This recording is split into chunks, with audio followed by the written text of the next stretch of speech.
Hello, hello, my wonderful true crime family and friends. How are all of you? Thank you for being here this evening. Mods, I have Be Kind to Everyone, Jenny Machete, and I have our dear friend Minnie Panthers in the house. Be kind to them. They run a beautiful chat. And we are going to get started with our wonderful song from Donna, Whispering Winds.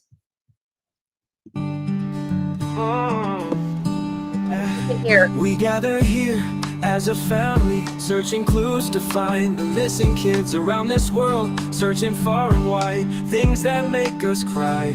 Sometimes they are found safe, but many don't get out alive. We fight for justice, for the voiceless. We help one another look for evidence, turn it in and hope they listen to the clues we found, even if it is small.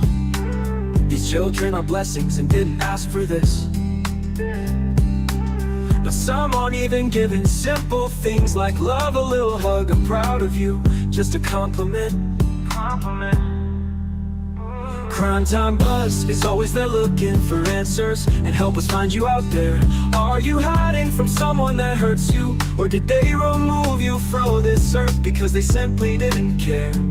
Just so you know, America cares. We cry. You notice that you're missing from a dinner table, a holiday, another birthday come and gone. God is with you, my darling, we're trying to find you, searching every day, just so you can play another day. Don't give up on those that really care. You are precious and beautiful, smart and kind, and tomorrow we hope to find you. You are precious and beautiful, smart and kind, and tomorrow we hope to find you. Oh, you.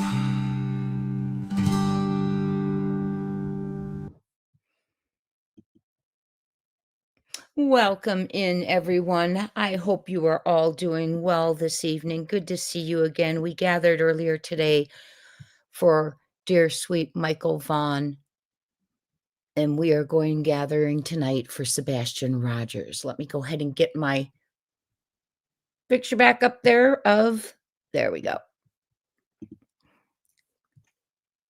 Hope everyone is doing well today. Please welcome a new member to our crew. We have Triggered AH. Welcome to the family, Trigger. And we have a very friendly group here. Wonderful chat. Thank you to all who are in the house. Thank you. And Donna, again, thank you for that beautiful song. Well, I titled our story, excuse me. I was just working on a lesson plan. Forgive me for a tutoring student. I titled our thumbnail today is Something Hidden on Stafford Court. And the reason I did that is because we're talking about Sebastian Rogers, went missing from Hendersonville, Tennessee on February 25th, 2024, after leaving the Texas Roadhouse. The last public footage of Sebastian is leaving the Texas Roadhouse with his mother. And the big question has always been, did he make it home? And we've all talked about that and we've wondered. And I go back and I think about the early days, back when his mother, and I'm adding details so those of you new to the case will be able to follow what's happening. Hello, RKB, Show Poodles, Chicken Lady. Is Raymond working, my friend? Hi, Chicky. Everyone in the house, thank you for being here. Well, I think about the early days when law enforcement had said the family didn't want to do interviews at that time, and our local creators, Mr. and Mrs. E, who are wonderful, said that the first things they heard about the case, and they live in Sumner County, hi, Mark, is that the family, the mother and stepfather, did not want their name out there, and they did not want their home photographed. And I really think about that, y'all, and I think that's odd. Like the initial moments, the initial hours, your bulldog in your house and your name, when I'd be opening my house, opening my yard and saying, anyone find anything, And so I find it odd that the protection went to the house rather than Sebastian, in my opinion. The concern is for themselves and that house instead of Sebastian, in my opinion. And we're going to go over some things today. And as you all know, the stepfather has said numerous times, no one is allowed on our property or anyone in my family's. Now let's remember for a minute. The family owns a construction company. They build homes, second generation construction. Where the step grandparents live, it's a subdivision off of Hartsville Pike and Enoch Way. And that's 3 houses down I'm not gonna count the houses. A few houses down from their backyard is where the glasses were found around April 1st. Also in that development, the Kathy Bowersox's her nephew is the builder. So he owned the property before they built the homes. They were building homes when Sebastian went missing. And if you recall, I had located that there was a little secret cemetery behind a gate in that subdivision. There's also the silos in that subdivision, which are a little bit concerning. There's lots of things. But the whole point being is properties need to be searched. Now, I have heard that the Bowersox home was never touched, never searched. So when you find glasses in their neighborhood, you know there's a secret cemetery, you know there's silos, and I've heard with fresh truck track marks around them. I can't confirm them, I wasn't there. But I mean, you start to wonder, why are you guarding your property more than you guarded the child that's not here? And we're going to talk a little bit about some of those things today because I think they are alarming. I really do.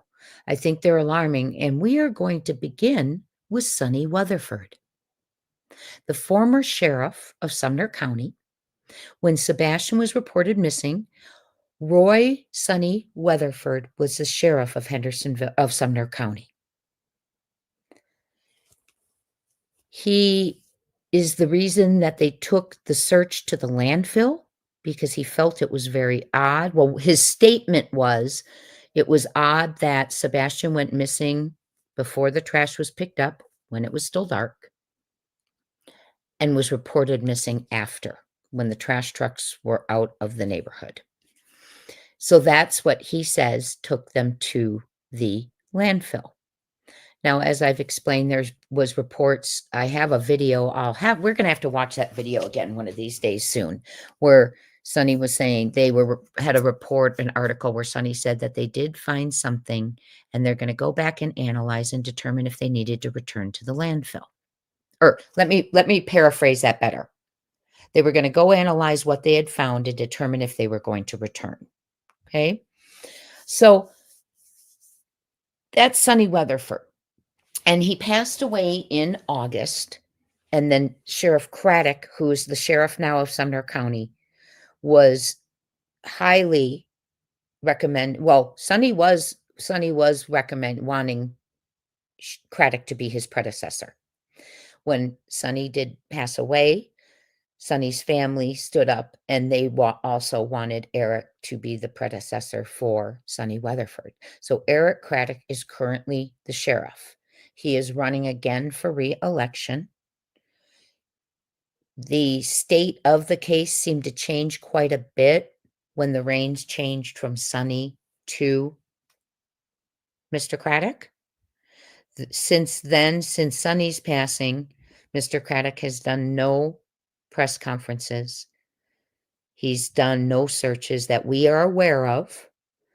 And he really doesn't address the public, so that it's kind of gone dark. So we're here keeping it alive because Sebastian Wayne Drake Rogers deserves that. I'm not sure if all of you heard the recording of Sonny Weatherford talking to the PI, but that's where we're going to begin today. Hey, Dan.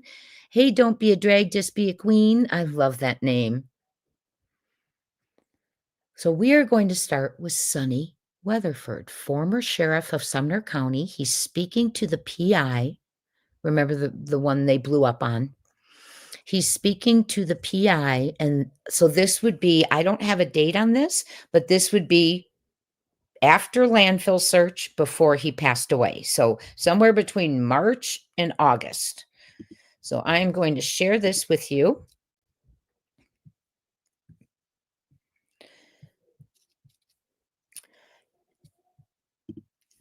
This is from At Night Creative Intelligence, and they released it on November 5th. Hi, Gina. H, how are you doing? Hey, Robin. Good to see you, Janet. They released this on November 5th, and it's a statement and then the audio. And I would like us to listen to it at 7 minutes, but it gives us some information, good information, quite frankly. Former Summer County Sheriff Roy Sonny Wilson Weatherford III, who passed away in August of 2024, shared details about the disappearance of Sebastian before Weatherford's death. Sebastian Wayne Drake Rogers remains missing. He disappeared from Hendersonville, Tennessee on February 25th, 2024. If you have a real-time sighting or urgent information, dial 911, 1-800-CALL-FBI, or 1-800-THE-LOST, National Center for Missing and Exploited Children. To submit tips 24/7, please call or text DOG, the Bounty Hunter, and At Night at 1-888-844, 922-3236, or email mostwanted@manhunts.one. Tips can remain anonymous.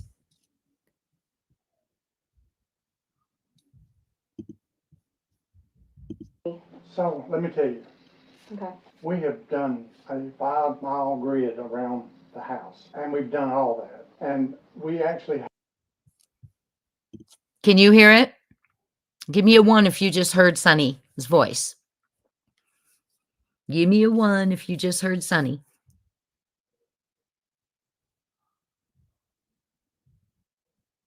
Perfect. Thank you, whispering. Okay.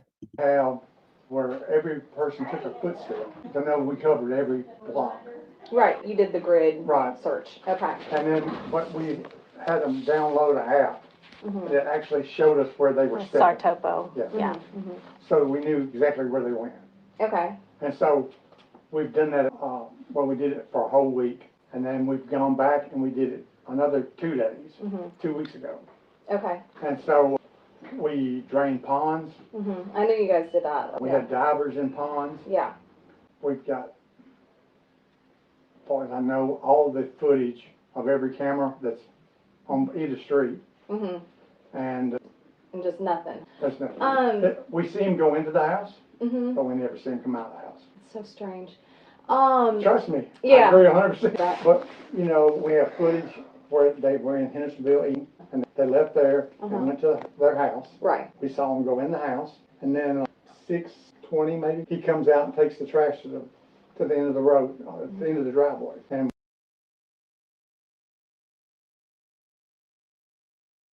Sonny just answers our question right there. They saw him go in the house when he got home from the Texas Roadhouse. That answers that question. They saw him go in the house. Let's keep listening. He sounds like a really nice man. we see him go back in the house, turn on some lights in his bedroom. That's it. That was from a neighboring camera, I'm assuming. As far as I know, all the footage of every camera that's on either street. Mhm. And And just nothing. there's nothing. We see him go into the house, Mhm. but we never see him come out of the house. It's so strange. Trust me. Yeah. I agree 100%. Right. But, you know, we have footage where they were in Hendersonville eating, and they left there and went to their house. Right. We saw them go in the house, and then 6:20 maybe, he comes out and takes the trash to the end of the road, the end of the driveway. And we see him go back in the house, turn on some lights in his bedroom. That's it. That was from a neighboring camera, I'm assuming. We, It's from a neighboring camera that you Yes, can see yes. all that, yeah. But like I said, when she called us, we had people go to the house, search the house. We even got thermal imaging to check all the walls in the house. Just to make sure that he wasn't stepped in a wall somewhere. Because we don't show him leaving the house, which is the strangest thing for me. The footage of him taking out the trash, was it pretty dark by then? That was before the time it was- change? it was It was dark, before the yeah. time change, right? And so the reason we went to the landfill in Kentucky was because the trash was taken, collected that Monday morning, Right, right about dark. right. And so, you know, I had, my opinion, one of the best teams. We had TBI, FBI, Yeah. Secret Service, we had TEMA, and then we had at least 200 volunteers that were in law enforcement or first responders on the ground every day. And I'm not telling you, I'm just trying I to know. give you information on Some what we have perspective. done. Yeah, Sure. absolutely. And so we've even called people with like cold cases and say, how did you find them? This is what we've done. And every one of them tells us, you've done everything you can do except find it. Right. And I wish we'd get a tip today Yeah. and we could find it. You said within a 5-mile radius. Well, that's land search. Yeah, land search. There's a creek, several hundred yards, Rex Creek. We had TWRA walk both sides of the bank and then the creek itself all the way to Hendersonville. And then they did it out towards White House. And like I said, every pond that we have been able to find has been searched. And I assume that you're aware that right there on her, where those woods connect, that is a sex offender with 4 aggravated sexual assault charges. I didn't know it, but Yeah. I So, don't do our list either. but I got one this morning, said that the stepfather drove up here and got him and took him back to the job site and buried him on the job site. I'm like, You don't think have you that? got proof? Yeah, I mean, So, I did get a tip. I've been involved for probably a month now. I did get a tip a couple Mondays ago. A man drove up to me at the Rudder, and he said the morning of the 26th, around 5:30 in the morning, Kathy Bowersox was parked right beyond the Shell on New Hope. He said he had called it into Sumner County, but he hadn't heard anything back. And I believe Sebastian's dad called it in again. I'm sure footage has been pulled from the Shell right there. I don't know what other cameras would be right there. It looks like maybe there's like a storage unit kind of thing right beyond that Shell, Worsham's Market, you know. And the only reason I really believe there is validity, number one, I didn't feel like the man was lying to me, but also it was anonymously posted from someone. These are the PIs. Remember the ones that the Proudfoot's leashed out on? I think this is one of them. This might be Heather and Chloe, but they're talking to Sunny, meeting with Sunny. And sorry for those of you coming in. These are the PIs. They're talking with Sunny Weatherford, the former sheriff of Hendersonville, Tennessee, who was sheriff when Sebastian went missing. And he's explaining what he knows. He's going to tell you in a moment that this meeting was he wanted Brandon Carter to meet with them, but Brandon was at something else. But he said everything goes to Brandon Carter. Okay, so that's coming up. He'll explain that to us. What I thought was interesting is that he said because they never saw him leave, we've heard it, that we've never saw him leave the house. Okay, so they went in with thermal imaging to check the walls to see if he was in the walls. Remember, there was a case a while ago where a boy was in a chimney trapped. They had been searching and searching and searching, and he was in the chimney. So they went into the walls with thermal imaging. So some things were done in the house. Interesting how when we get the facts, right? And I think it was someone else because they described it a little bit differently. you're talking about the mothers? The Christopher's mother, Okay. Kathy Bowersox, apparently has a decently recognizable SUV, probably because she's a real estate agent, that she was parked beyond Worsham's on the side of the road at 5:30 in the morning on February 26th. So about an hour before Sebastian was reported missing. I don't know. That's a little odd to me. And I just wanted to make sure y'all did have that tip. I can tell you, I don't know all the Maybe, information. well, I guess maybe hopefully Carter has that tip. I mean, I could say everything goes to him. Right. is he available? He's not here today. Yeah. I was supposed to have an interview with him for a promotion. Oh, He got sent to another county on a case. gotcha. All right. All I can tell, because TBI, And so we really can't release more than what I've told you right now. Yeah, and that's You can't okay. release the missing persons report, like the initial report, not the police report, but just the, Yeah, see, Craddock, I need to get that report for the Q Center. And Craddock called me and said, y'all can't release it. And I'm like, Because it's an open case. yeah, but I mean, the nonprofit organizations that do the searches, they get copies. They work that, open yeah, cases, That's how yeah. they do it. And so, Just yeah, I'm not little really sure why odd. we can't get that for them. When they told me you was here, I said, told me to go find him. Yeah. Because I knew he had talked with you. Right. But he's at lunch. Because he's doing interviews also. Gotcha. And so I had the last interview for the morning. And so when I got through, they had left. I'm okay. I said, how y'all gonna do me? But anyway. They left you to They deal left with me me. on your yeah, to deal with this, yeah. these pesky PIs. Yeah. My God. All right. So I don't know. We As soon won't. as he gets back, I'll talk with him Okay. Yeah. and see. We're not asking for a file, we're not asking for even, just the missing persons Yeah, report. and I don't, again, I don't need you to tell me what you're doing or what you know. I just want an open line of communication so that I can share with you what I'm finding out. Okay, so I would recommend that you either talk with Brandon Carter. And I hate to say it, but the longer this goes, the more I feel like it's not gonna be good for the family. I hope he comes back safe. I really do. Of course, yeah, But I don't, I know. it's not looking that way the more we go. yeah, I The know. longer the time span. Have you talked to the sex offenders and gotten alibis and all that? I can't. Yeah, you don't know. Okay, I'm sorry. I'm No, not trying to push you, but I'm the sheriff, but I Yeah. don't know. No, I things don't understand, know yeah, I understand, Because yeah, we have so many things going on. right, But I can please tell the family, yeah. we're working on it every day. Right. Well, he's not been forgotten by us. He sounds like a wonderful man. He really does. We are going to listen to that again. We are going to listen to that again and unwrap it. I know there's a lot in there. In a short 7 minutes, there's a lot in there.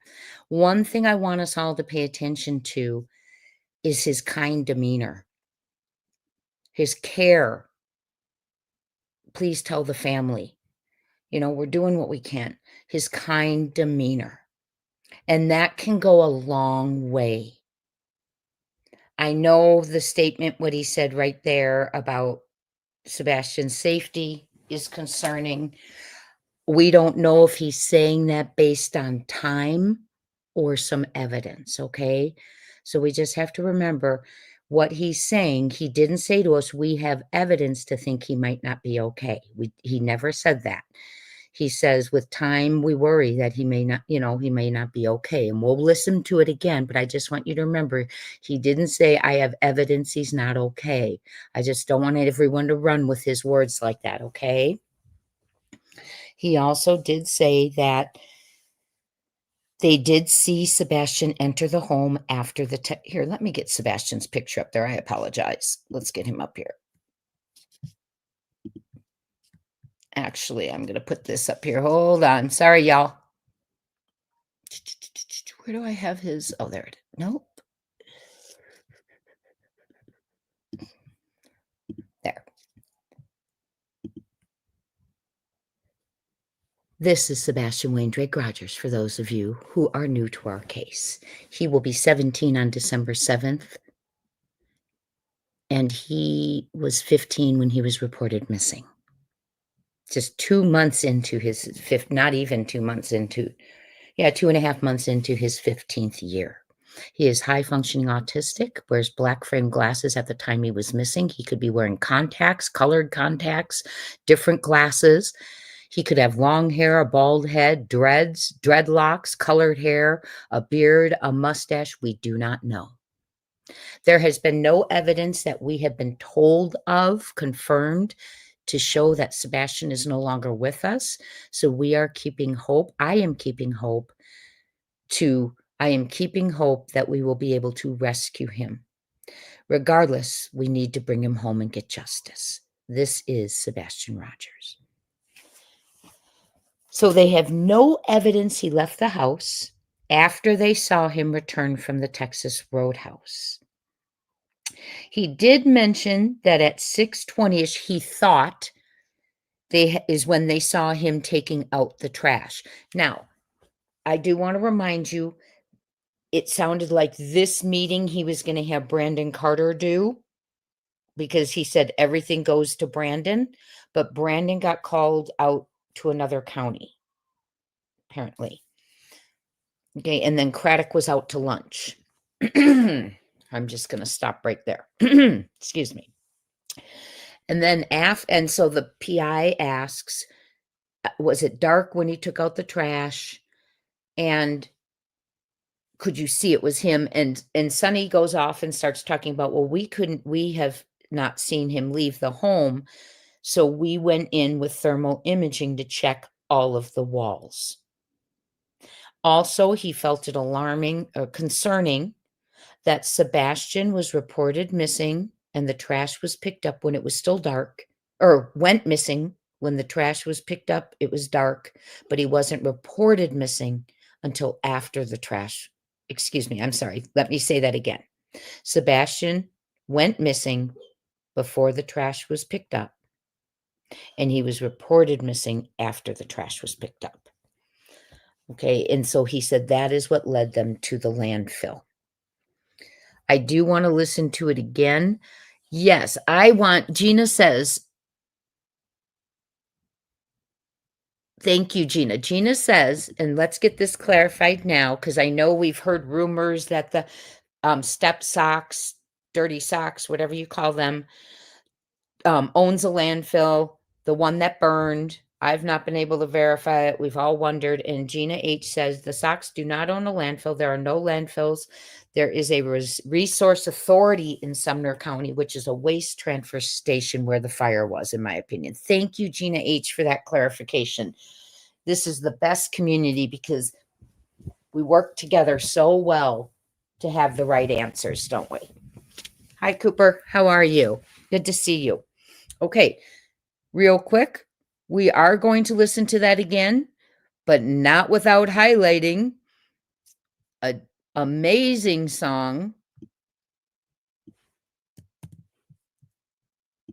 by Seashore Annie. I'm dropping a link. This is Seashore Annie. We are going to play one song. We're going to listen to that again, and then we're going to break apart the unleashing of the PI, because that's where they were really defensive of the home again. That's my easement. You were on my property. They weren't defensive of what's going on with Sebastian. It was quite a while of fighting over property lines and trespassing. And I just think it's alarming, and it makes me think, is something hidden on Stafford Court? Is something hidden on Stafford Court? But without further ado, we're going to play this beautiful song.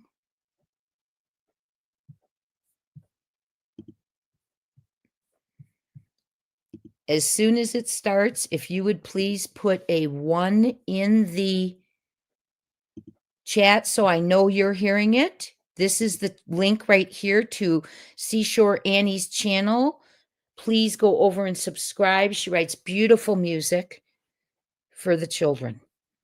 And as soon as it starts, if you could get a quick 1 in there. Hey, Doodle Mom. Hey, Christy. Hey, Tiff from Texas. Everyone coming in. Adriana. Let's get that 1 in there so I know. Thank you, my friends.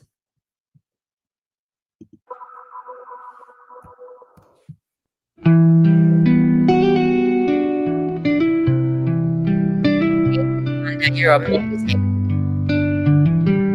You all. Makes me cry. You were there, I needed you. Oh, mama, I needed you.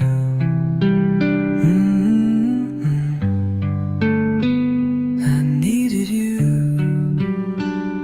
The smile stopped, the anger grew.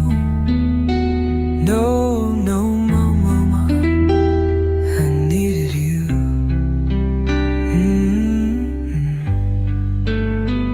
I needed you. It's been 2 years since I felt your love. Why, mama, I needed you.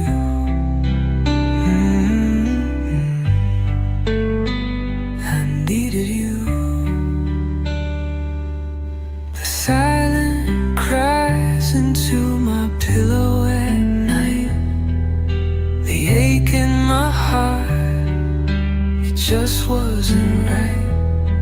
let you down. Can I fix it now? Please, mama, I need you.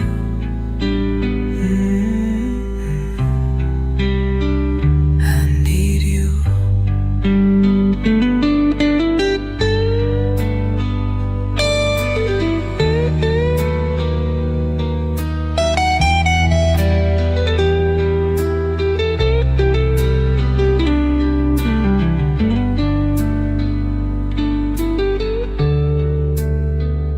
I couldn't tell about the hell. I kept it in. It was a sin. Who's crying now, mama? I needed you.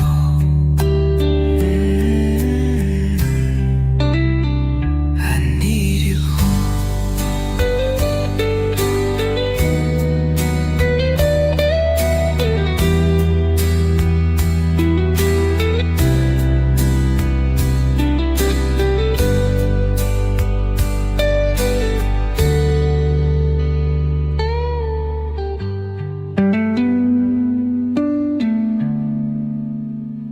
It's been 2 years since I felt your love. Why, mama? I needed you.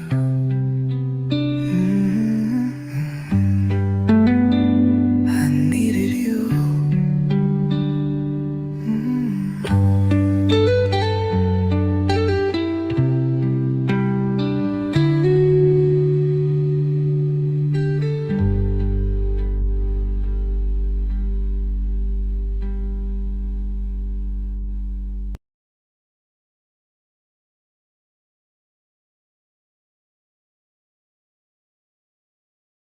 And that is credit. I was on mute. And that is credit to our friend Seashore Annie. Please go over and subscribe to her channel.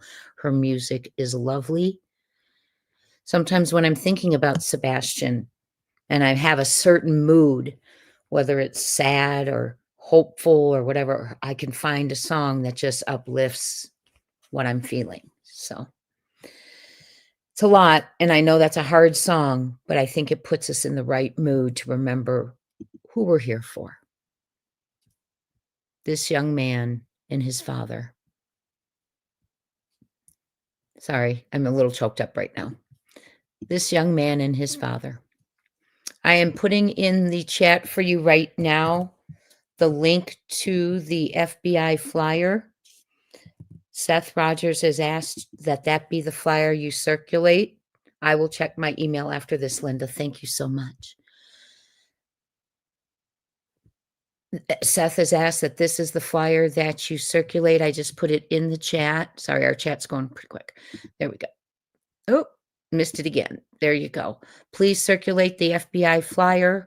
The father has asked that, Seth Rogers. So that is what we do because we are Sebastian's army and we are helping Seth bring his son home.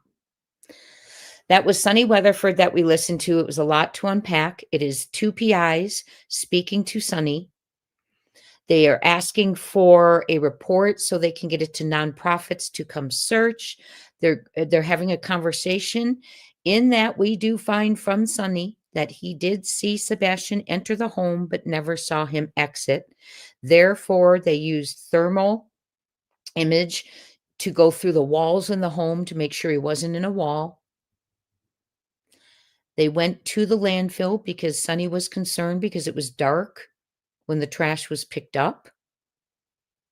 Sebastian was missing, but he wasn't reported missing till after the trash. I keep saying that wrong. He went missing before the trash was picked up, but reported missing after it was picked up. And it was dark out. So he said they went to the landfill.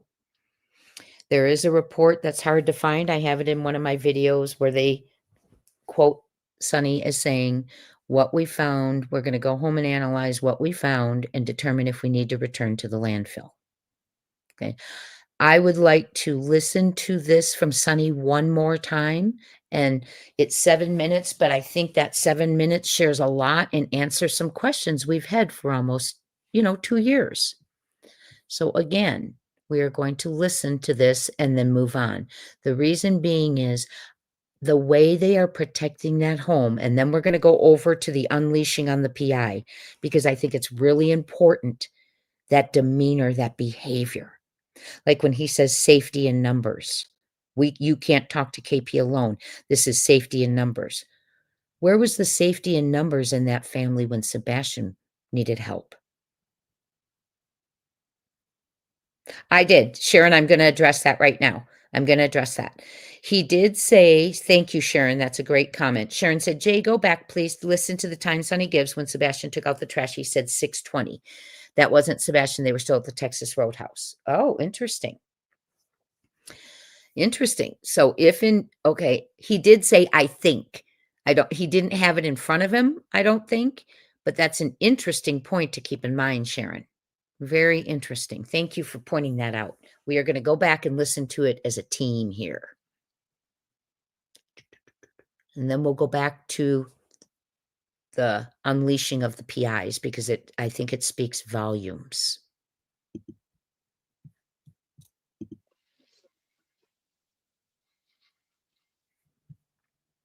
Give me a one if you can hear it. Oh, thank you, Becky. Can you hear that already? Okay. Give me ones if you can hear it, twos if you cannot. Where am I?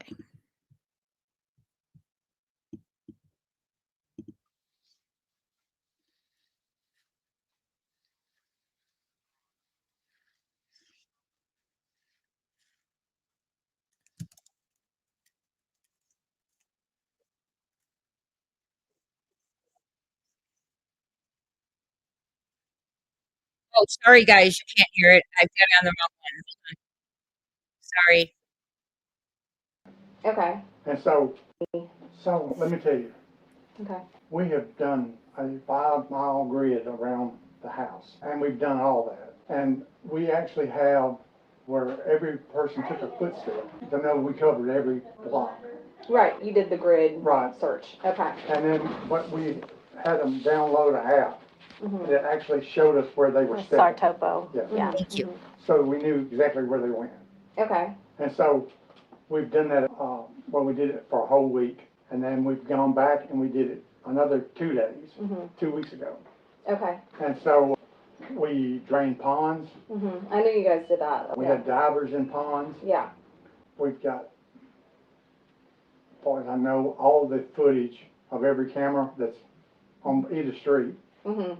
And And just nothing. there's nothing. We see him go into the house, Mhm. but we never see him come out of the house. It's so strange. Trust me, I Yeah. agree 100%. That- But, we have footage where they were in Hendersonville eating, and they left there and went to their house. Right. We saw them go in the house, and then 6:20 maybe, he comes out and takes the trash to the end of the road, at the end of the driveway. And we see him go back in the house, turn on some lights in his bedroom. That's it. That was from a neighboring camera, I'm assuming. We, It's from a neighboring camera that you Yes, can see all yes. that, yeah.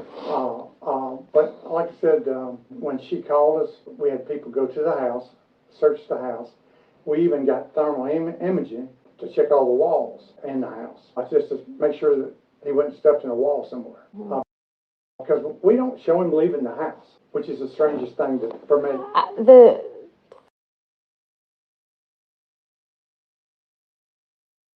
So in that little part, we learned they did use the app where for the search. I used that when I searched for Daniel Robinson. It's amazing because no matter where you are, they can track what's been searched.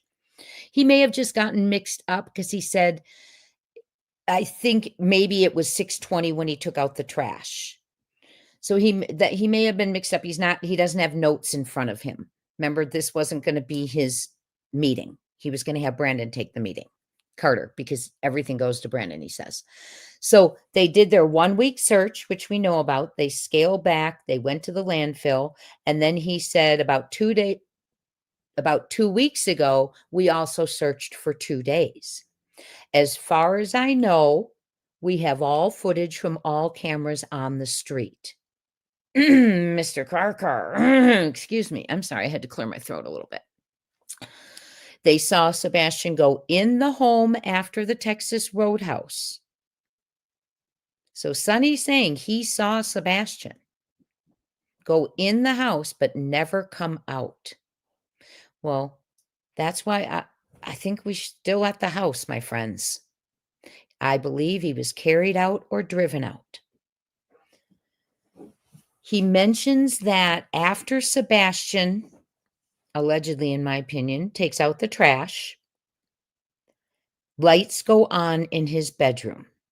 The PI confirms that that was probably a neighboring camera that picked up that, and he verifies that. Okay, that's where we are so far. And this is Sonny Weatherford, former sheriff of Hendersonville, Tennessee. He passed away in August of 2024. I love his demeanor. He sounds like a very sweet, caring man. And in the end, when he says, please tell the family, I mean, my heart just really went out. I wish he was still here.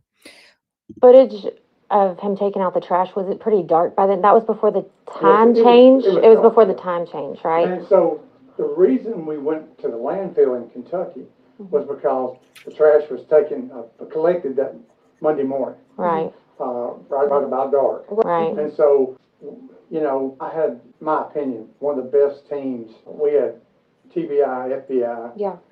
Secret Service, we had TEMA, and then we had at least 200 volunteers that were in law enforcement or first responders on the ground every day. And I'm not telling you, I'm just trying I to know. give you information on Some what we have perspective. done. Yeah, Sure. absolutely. And so we've even called people with like cold cases and say, how did you find them? Well, this is what we've done. And every one of them tells us, you've done everything you can do except find it. Right. And I wish we'd get a tip today and we could find it. You said within a 5-mile radius.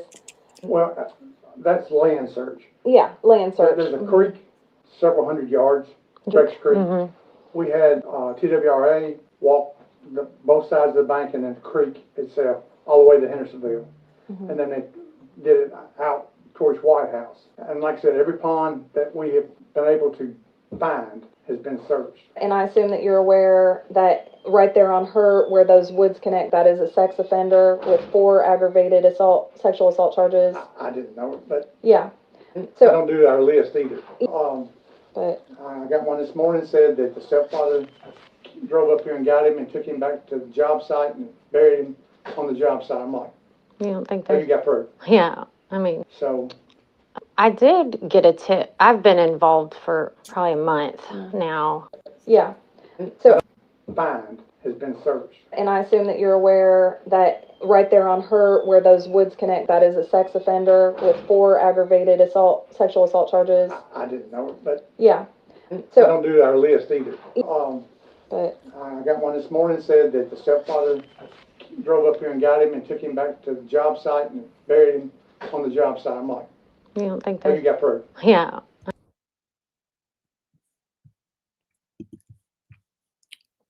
Okay.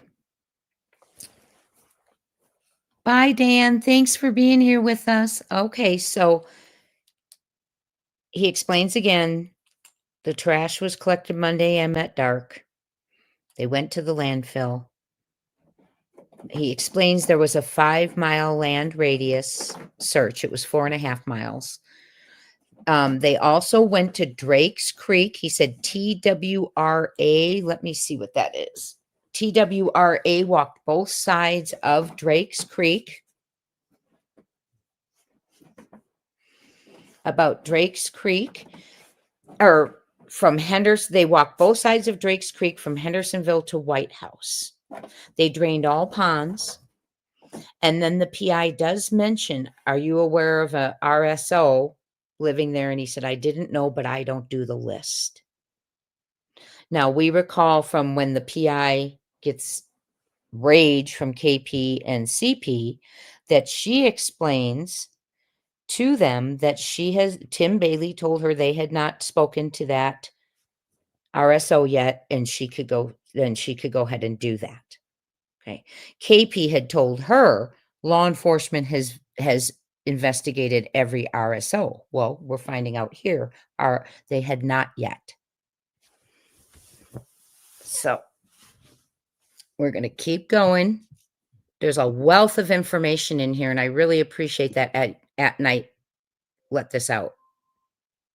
I mean, So, I did get a tip. I've been involved for probably a month now. I did get a tip a couple Mondays ago. A man drove up to me at the rudder, and he said the morning of the 26th, around 5:30 in the morning, Kathy Bowersox was parked right beyond the Shell on New Hope. He said he had called it into Sumner County, but he hadn't heard anything back. And I believe Sebastian's dad called it in again. I'm sure footage has been pulled from the Shell right there. I don't know what other cameras would be right there. It looks like maybe there's like a storage unit kind of thing right beyond that Shell, Worsham's Market, you know.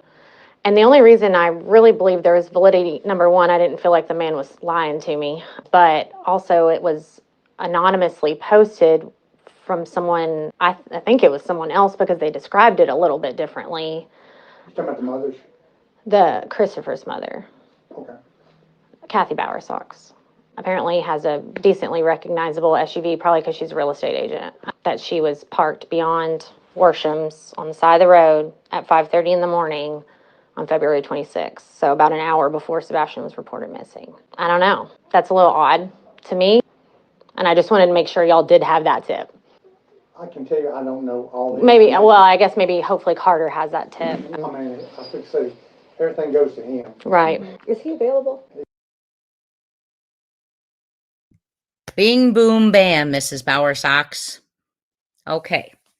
We have been talking about this for a long time. I've received several emails from people, as many creators have, as many people have, that Kathy CB Dirty Socks was seen outside the storage unit. I'm going to share it with you right now.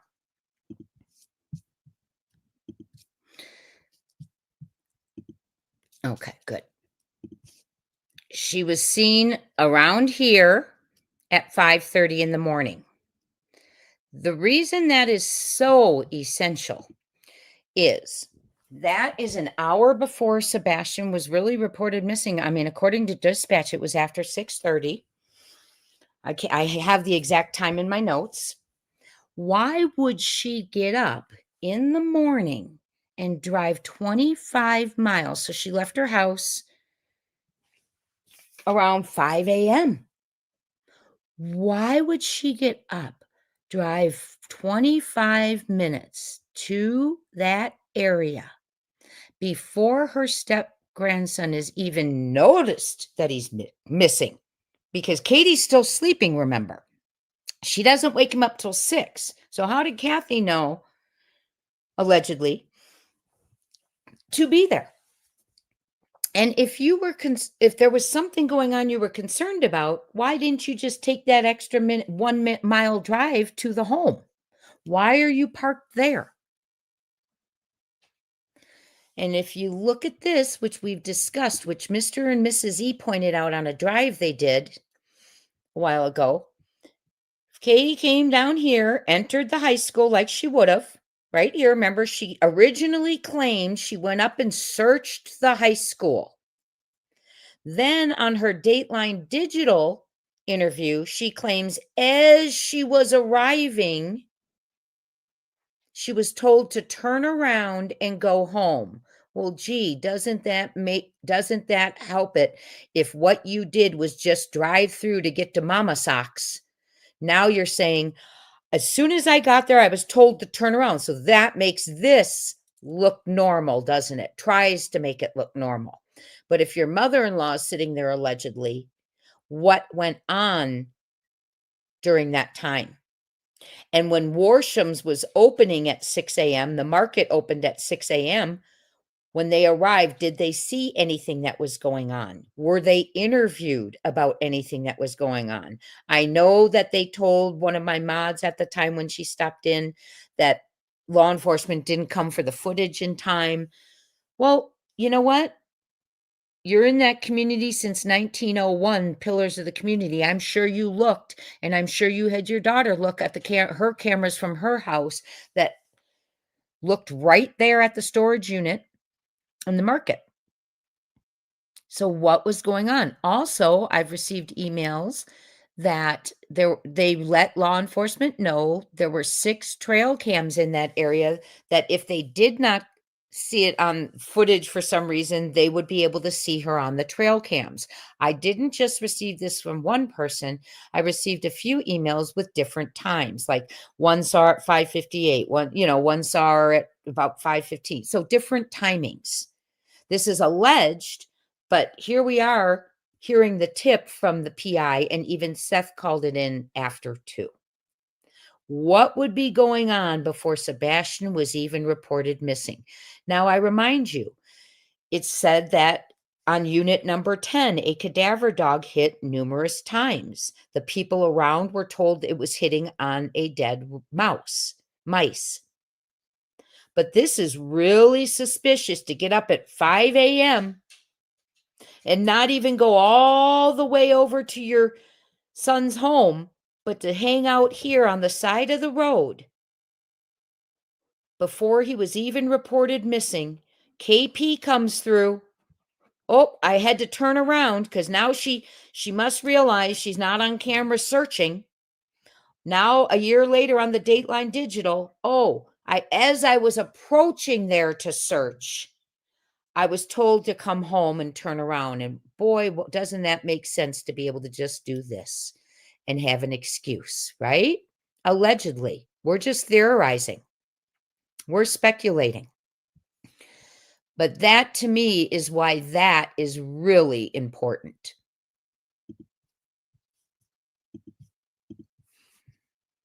Boom diggity is right. Boom diggity is right.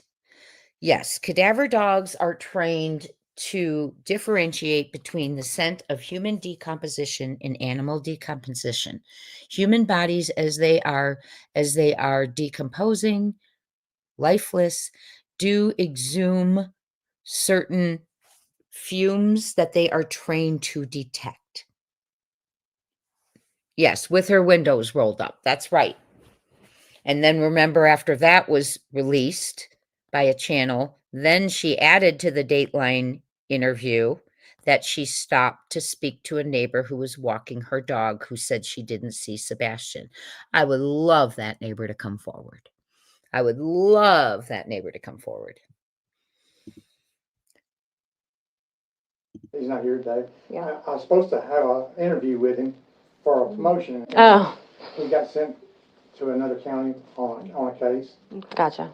All right. All I can do, because TBI, Mm-hmm. and so we really can't release more than what I've told you right now. Yeah, and that's You can't okay. release the missing persons report, like the initial report, not the police report, but just the, Yeah, see, Craddock, I need to get that report for the Q Center. And Craddock called me and said, y'all can't release it. And I'm like, Because it's an open case.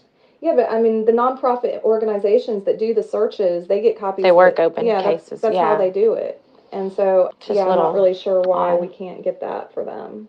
When they told me you was here, I said, told me to go find him. Yeah. Because I knew he had talked with you. Right. But he's at lunch. mm-hmm, Because he's doing interviews also. mm-hmm. Gotcha. And so I had the last interview for the morning. Mm-hmm. And so when I got through, they had left. I'm, okay. I said, are y'all going to do me? Mm-hmm. But anyway. They left you to They deal left with me me on to your You have to deal with this, yeah. These pesky PIs. Yeah. My God. All right. So, I don't know. We As soon won't. as he gets back, I'll talk with him. Okay. Yeah. And so We're not asking for a file, we're not asking for even, just the missing persons Yeah. report. they had left. I'm, okay. Get that for them. When they told me you was here, I said, told me to go find him. Yeah. Because I knew he had talked with you. Right. But he's at lunch. Mm-hmm, Because he's doing interviews also. mm-hmm. Gotcha. And so I had the last interview for the morning. Mm-hmm. And so when I got through, they had left. I'm, okay. I said, are y'all going to do me? Mm-hmm. But anyway. They left you to They deal with left me me. on your You have to deal with this, yeah. these pesky PIs. I find that interesting, and all I'm going to say is some things never change, right? Yes, it was only Scotty Too Hottie says it was only after Craddock took over the investigation seemed to stall, and here we are. Exactly. Hi, Riv Fine Sebastian, RIV Fine Sebastian. We love Seth. Thank you. That's a very nice comment. He needs any uplifting he can get in this very difficult time till he brings his son home. But I found that very interesting that they took off. Now, I'm not saying they took off, but you heard what he said. He went to get food and they were gone. And so left this interview to him. Hey, Nicey Marie. We're listening to Sunny Weatherford talking to the PIs. Yeah. Yeah. All right. So I don't know. We As soon as won't. he gets back, I'll talk with him Okay. Yeah. and see. We're not asking for a file. We're not asking for even, just the missing persons Yeah. report. And I don't, again, I don't need you to tell me what you're doing or what you know. I just want an open line of communication so that I can share with you what I'm finding out. Okay, so I would recommend that you either talk with Brandon Carter. And I hate to say it, but the longer this goes, the more I feel like it's not gonna be good for the family. I hope he comes back safe. I really do. Of course. Yeah. But I don't, I know. it's not looking that way the more we go, Yeah. I the know. longer time span. Have you talked to the sex offenders and gotten alibis and all that? I can't. Yeah, you don't know. Okay, I'm sorry. I'm No, not trying to push you, but I'm the sheriff, but I Yeah. don't know. No, I things understand. don't know Yeah, I understand. Because Yeah. we have so many things going on. Right. But I can please tell the family, yeah. we're working on it every day. Right. Well, he's not been forgotten by us. He sounds like just a wonderful man. Let me share this. I'm going to go back. He sounds like an absolutely wonderful man. We are going to continue. I just want to break apart that last part. There were some things that were important in there. Sonny sounds like a wonderful person with a big, kind heart. And in my opinion, if Sonny were still with us, this investigation would not be in the condition it is in. Okay. So he said, please tell the family we're doing what we can. I mean, that even just that, doesn't that mean a lot to hear? Please tell the family. Now, doesn't that, he didn't say, please give the family all my investigative reports. Nothing. He just said, please tell the family. And that goes a long way. And it was heartfelt. I heard it. Very heartfelt. Now, this is the part of the conversation where someone has found the PI at Rutter's and reported Grandma Socks being on the location of the store near the beach storage shell and general market. 5:30 in the morning. That is, and then she says they received another tip, which was probably, they assumed different because the way the person explained it was different. And that's what happened to me too. Different times, different. So in my opinion, there's more than one person who saw her. Okay. And what she allegedly, and what is she doing out of bed at 5 a.m. driving to her son's neighborhood, but not going to the home? What are they doing waiting near a storage unit where a cadaver dog hits later on unit number 10? They do have a storage unit. I do have a picture of Kathy with Christmas stuff. We do know a mattress pad was found there with urine and other things seemingly on it. It looks like you can see the frame of a body where it was laying. That was lost once it was turned over. There was the box of photos found that said Katie's pictures or senior photos or something. None of which I guess has been preserved. The glasses weren't checked against Sebastian's prescription. When pants were found in a creek, they had trouble getting law enforcement out there. When someone did respond, and it wasn't from Sumner County, I think it was from I think it was Gallatin. Don't hold me to that. He didn't want to get in the water and get his shoes wet. So I think we need a little boot camp for some of them, toughen them up a bit. But let's keep going because I just want to stay positive because Sunny gave us some good information. So I do believe Kathy was there, in my opinion. I do believe she was there an hour before Sebastian was reported missing. So what does that tell you? How did she know Sebastian was missing? How did she know she was going to be needed there? Right? KP said she went and searched first went right to the high school and searched. Okay. Then we hear on her Dateline interview, I was heading to there, but as I approached, I was told to turn around, which again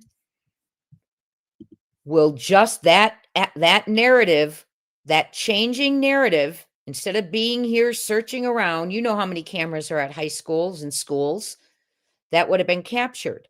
So the narrative has changed now. Maybe it's because she wasn't captured on all those cameras. Maybe she was captured driving right through. Maybe she was captured doing something else, but it wasn't out there searching, allegedly. But her Dateline narrative of as soon as I was getting there, they told me to turn around would explain coming in and going through the loop out on the other side on New Hope Road near the market and the storage where Mama Socks was waiting, allegedly. There's the shell, there's the market, there's the storage. When they arrived to open the store at 6 a.m., did they see Mama Socks? Were they interviewed? I know their footage wasn't gotten. Why didn't they give it to police? Why were the trail cams, the 6 trail cams that could have caught her there, were those checked? Were those checked?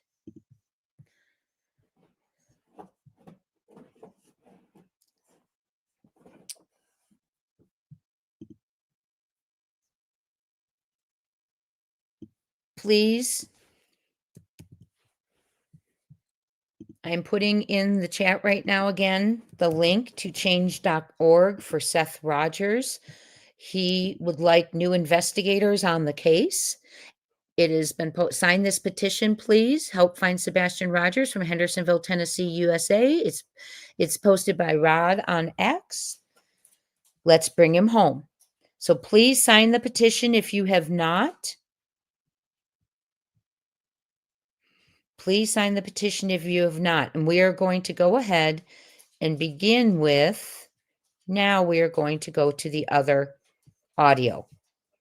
Sorry, it's going to take me a second. Well, am I going the wrong way here? No. Hold on, guys. Sorry. Let me stop sharing so I don't. There it is. Okay.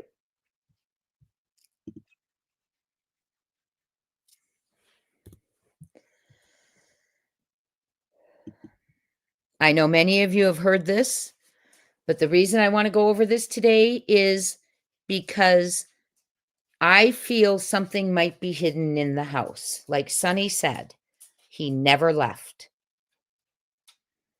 They never saw him leave, but they saw him go in. So he's either in the home still, he was driven out, or he was carried out. And remember, a neighbor says on their footage, they saw 2 people carrying a black blob through the backyard, through the side yard, through the backyards. And when they told law enforcement that, what we're hearing is law enforcement from Miss Bobby, she had shared that law enforcement on an audio she was captured on said, that's not what you're seeing. That's odd, in my opinion. Okay. So we are going to, why? Let's talk about it. The trespassing signs. Stay off our property. Remember Miss Bobby, the neighbor? She was driving through the neighborhood like that first or second night, and Chris Proudfoot came out and started, what are you doing? And all of that. Do you know who my mom is? And then he addressed the young girl in the back seat. I know who you are. And he addressed her by her name. Well, that was scary to them. Okay, why wouldn't they want people searching? I mean, the early hours, you certainly know if your child's missing, your people are going to just, law enforcement, not just randos, but law enforcement's going to be all over the property. People are going to want to help. They didn't want Dog the Bounty Hunter's help. They told him not to contact him again. We've heard that. We've heard that whole story. Okay. Why wouldn't you take help from every single individual willing to help you? Seth would. He just wants Sebastian. So I think there's something at the house. One thing I will tell you, and I've shared with you before, is when Katie first approached a neighbor and said, "I can't find him," and all that, they looked under the house with a flashlight. Katie wanted to look under the house. Remember, she says she's looked under, all around, in all the closets, under the beds, the side of the beds, the bathroom, through the house, but she never mentions the garage. I think something went down in the garage. She searched the whole house and then jumped in her car instead of, "I looked under the car because you never know, he could have been under there." Nothing. "I searched the garage. He could have been in there." Nothing. She skipped the garage, and sometimes when people skip things, it's because they don't want to emotionally associate with it anymore. They're blocking it out. I'm not saying that's what's happening, but I'm saying that could be why she skips the garage. Hi, Veronica. You've been with the case from the beginning? Yes, we have, and it's been a not long, as long as it's been for Seth and Sebastian, though. But I feel like we're picking up some movement. I do want to address the White House. I have known that the White House is aware of the case for a while. Aware of the case. I've said many times to you all, big ears are listening, big eyes are watching, eyes more important to them, people are looking. And yeah, so we've known that. But apparently a creator got a phone call from the White House asking to send everything on the case. People are watching the case. People are watching. They are aware. They are aware of things that have gone on in Sumner County for many, many, many years, generations. But what doesn't make sense to me is if you're looking for your child and your child is missing, why do you act like two Dobermans protecting your name and your property, but you weren't like that with Sebastian? That's all I want to know.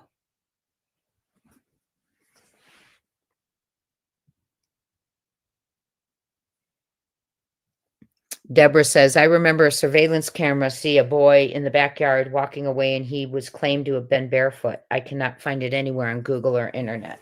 Well, welcome to this case, because half the stuff you find is gone once we find it. If you find anything on this case, you got to screenshot it, download it, screenshot it, send it to your email, because it might go away. Patricia, I do have someone who works on that. I do have someone. I don't let you all know who it is, but I do have someone who does work on the images for me, and I indeed will do that. Yes, that is a great idea. Patricia's saying, "Get the photo of the landfill to my person who works on the images." Okay. And I will indeed do that as soon as we hang up here. Okay.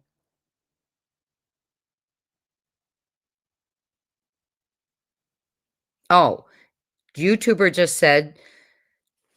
is here, said, "Jay, that creator has now said they didn't get a phone call. A subscriber of hers received an email from the White House asking to have Seth send them more information. Praise God." Okay.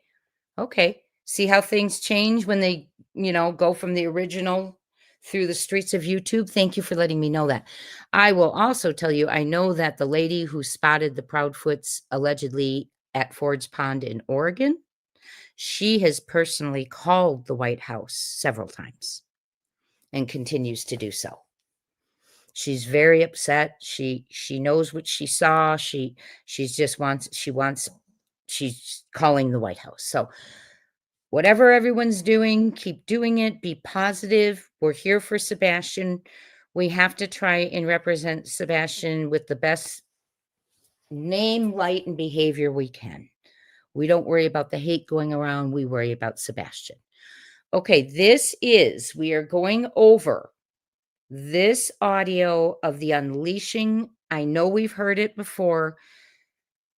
Oh my goodness, you guys. I listened to Chris McDonough in the lab analyze this, and I was dying laughing. Chris McDonough calls Chris Proudfoot the meat grinder. He comes in, he's always so harsh. Rah, rah, rah, rah. She calls him the meat grinder, and it is so funny. He says that the more you poke the bear and the more he yells, it's a beautiful gift because we get to listen to what comes out of his mouth. I think our live probably poked the bear little bit last night with the jumpsuit live. So thank you, Patricia. That's so sweet. Thank you for your super sticker of $9.99. I really do appreciate that. Oh, what's in the photo there with you? What is that? Is that a cow? That's a cute photo. Yeah, it was a great show. If you missed it, go back and watch it. Don't leave me, but go back later. A steer. It's such a great photo, Patricia. But he also commented on he felt like possibly KP was afraid of Chris. You know how there's one point in this audio where Chris says, "Turn your phone around." And KP does it. And he goes, "Not you, her." And I thought that was alarming. And I'm glad Chris McDonough pointed that out because he's like, listen to how he speaks to his wife. Right? And they're all about that property, you guys. The trespassing, the trespassing, the trespassing, the trespassing. And he brought up a great point. There's some things Katie shares with us in here called leakage. He's such a valuable asset, isn't he? Great thing that KP let us know. And we're going to listen to it, but I want to share with you what he said.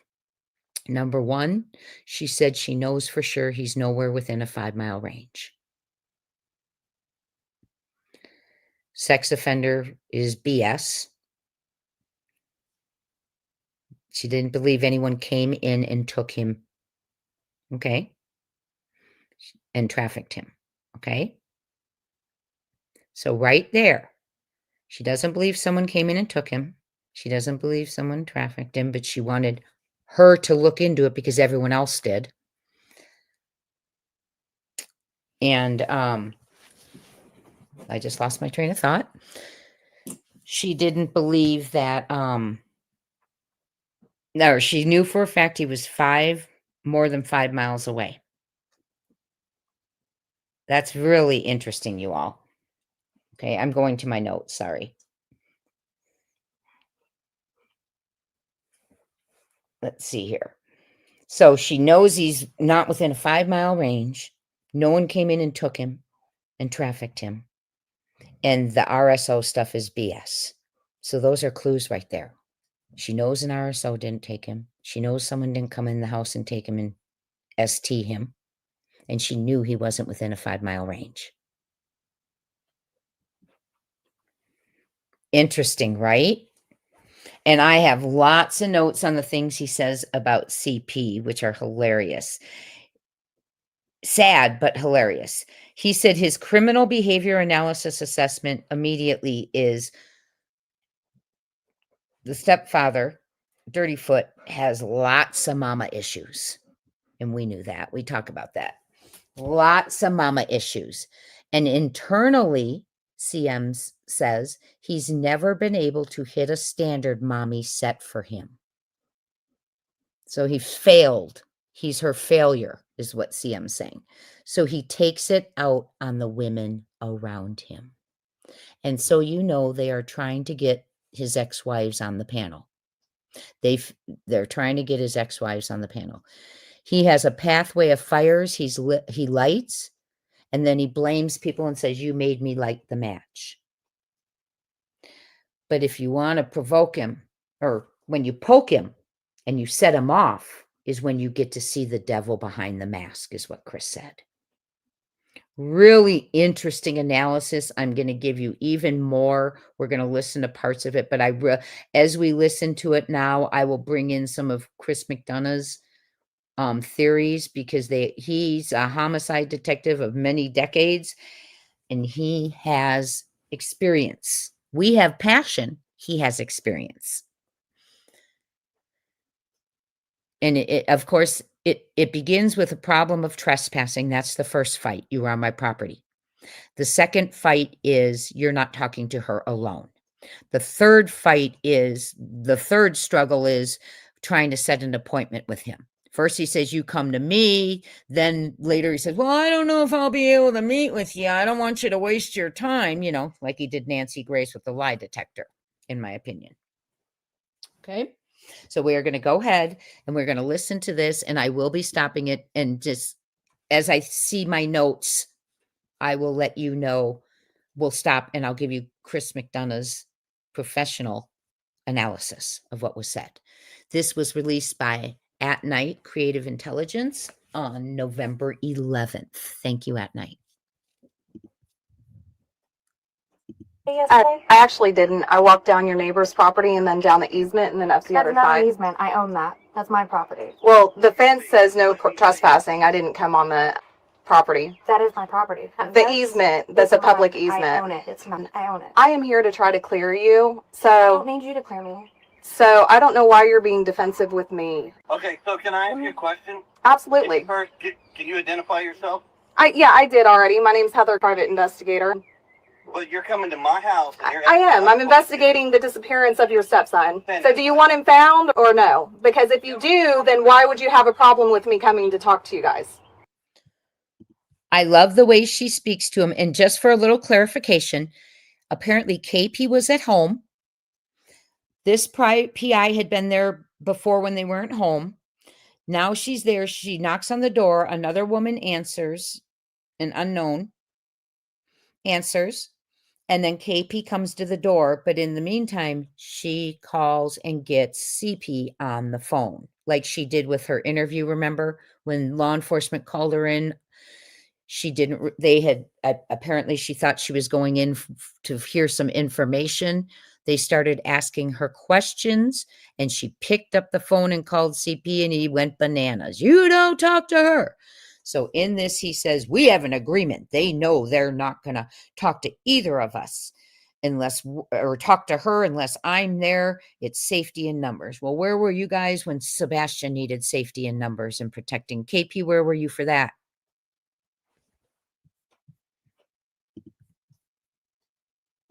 Well, Real simple, because we're asking you questions and you're telling us that you can't answer those questions. So why should we answer any? I absolutely did not trespass. there's no such thing. There's as a nothing, public easement. there is I own a such it. thing as a I public own it. easement. Not in It's this not posted. I own it. I have signs on. Okay, your fence has a sign. I didn't It's talk 3 about. foot inside of my Okay, property. take it up with, if you want to report it to law enforcement, do it. Take it up with them. I am trying to help. Okay, so if you want somebody to help you, that's what I'm doing. Okay, well, So calm down, talk to me like civil human beings. I'm trying to help find him. I've been talking to sex offenders in the area. I've Law been, enforcement has done that. okay, and I'm going to do it too because I'm working it too.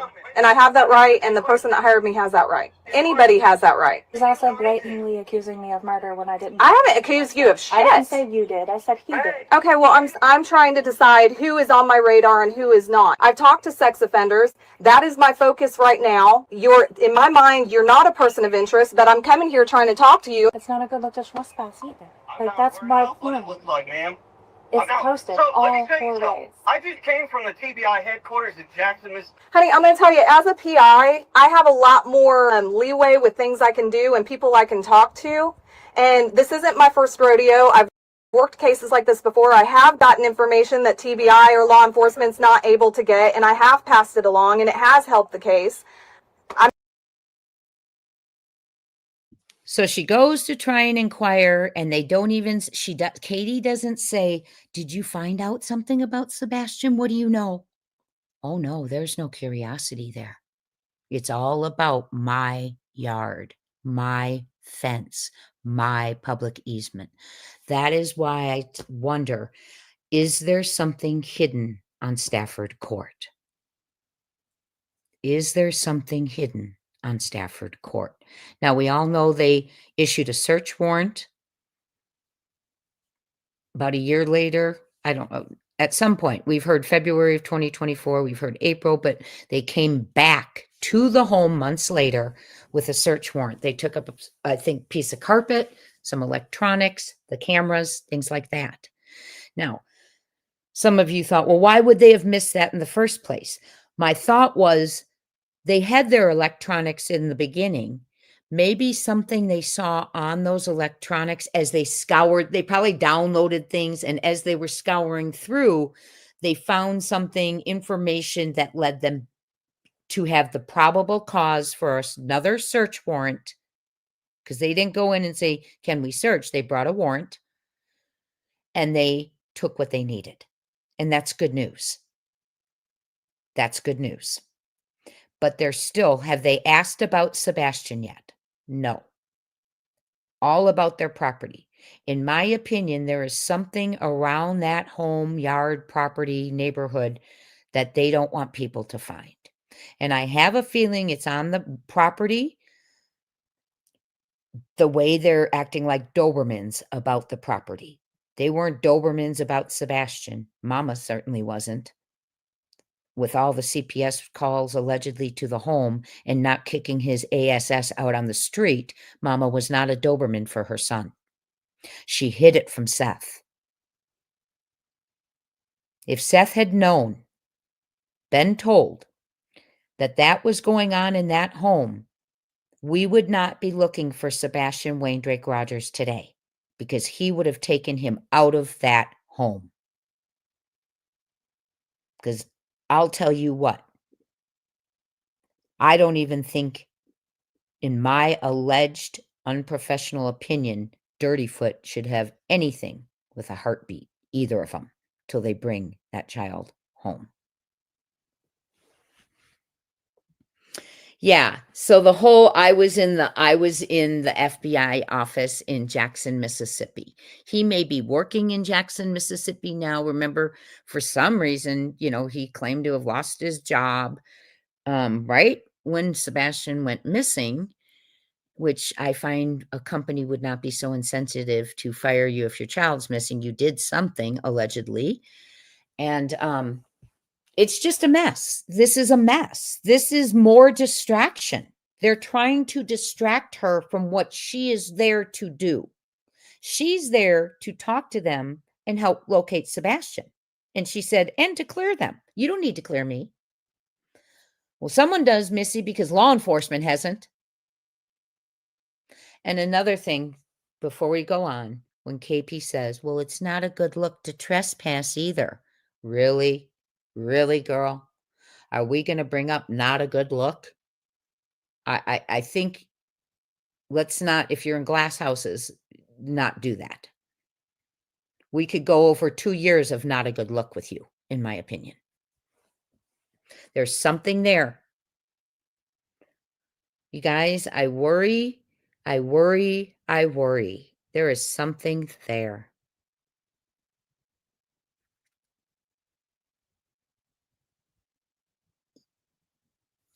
Carla says, is there proof of that search done in the home? Has anyone seen this warrant and not just taking that creator's word that the search was done?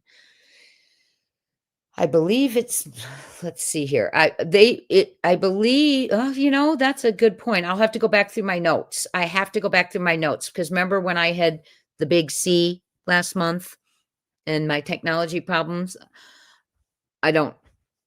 I was kind of down a little bit, so I need to go and check my notes again and see if indeed where that came from. That's a great question, Carla HH. Thank you. Hi, Shazalam. Hey, Holly S. Good to see you.